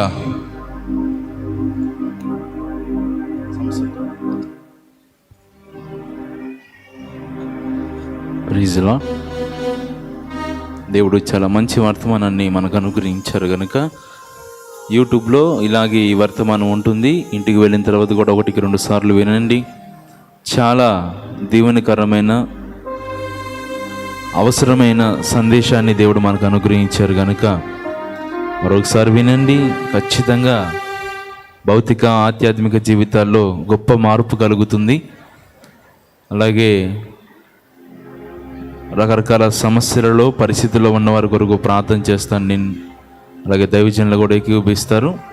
మీరున్న స్థలంలోనే నిలిచి ప్రార్థనలో ఏకీభవించండి. ఒకవేళ మీరు ఆయిల్ బాటిల్ తీసుకొస్తే చేత పట్టుకోండి, దానికోసం కూడా ప్రార్థన చేస్తాను. అలాగే మరి ఎగ్జామ్స్ కూడా ఉన్నాయి కదా, ఎగ్జామ్స్ కోసం కూడా ప్రార్థన చేద్దాం. ఎగ్జామ్స్ జరుగుతూ ఉన్నాయి, విద్యార్థుల కొరకు కూడా ప్రార్థన చేద్దాం. ప్రేమ కలిగిన మా తండ్రి, మహాపరిశుద్ధులకు దేవా నీకు స్తోత్రం. ఇంతవరకు నాయన నీ దాసుని వాడుకొని అందించినటువంటి శ్రేష్టమైన వర్తమానాన్ని బట్టి స్తోత్రం. ఇప్పటికే మా హృదయాలు కృతజ్ఞతతో నిండిపోయాయి ప్రభువా.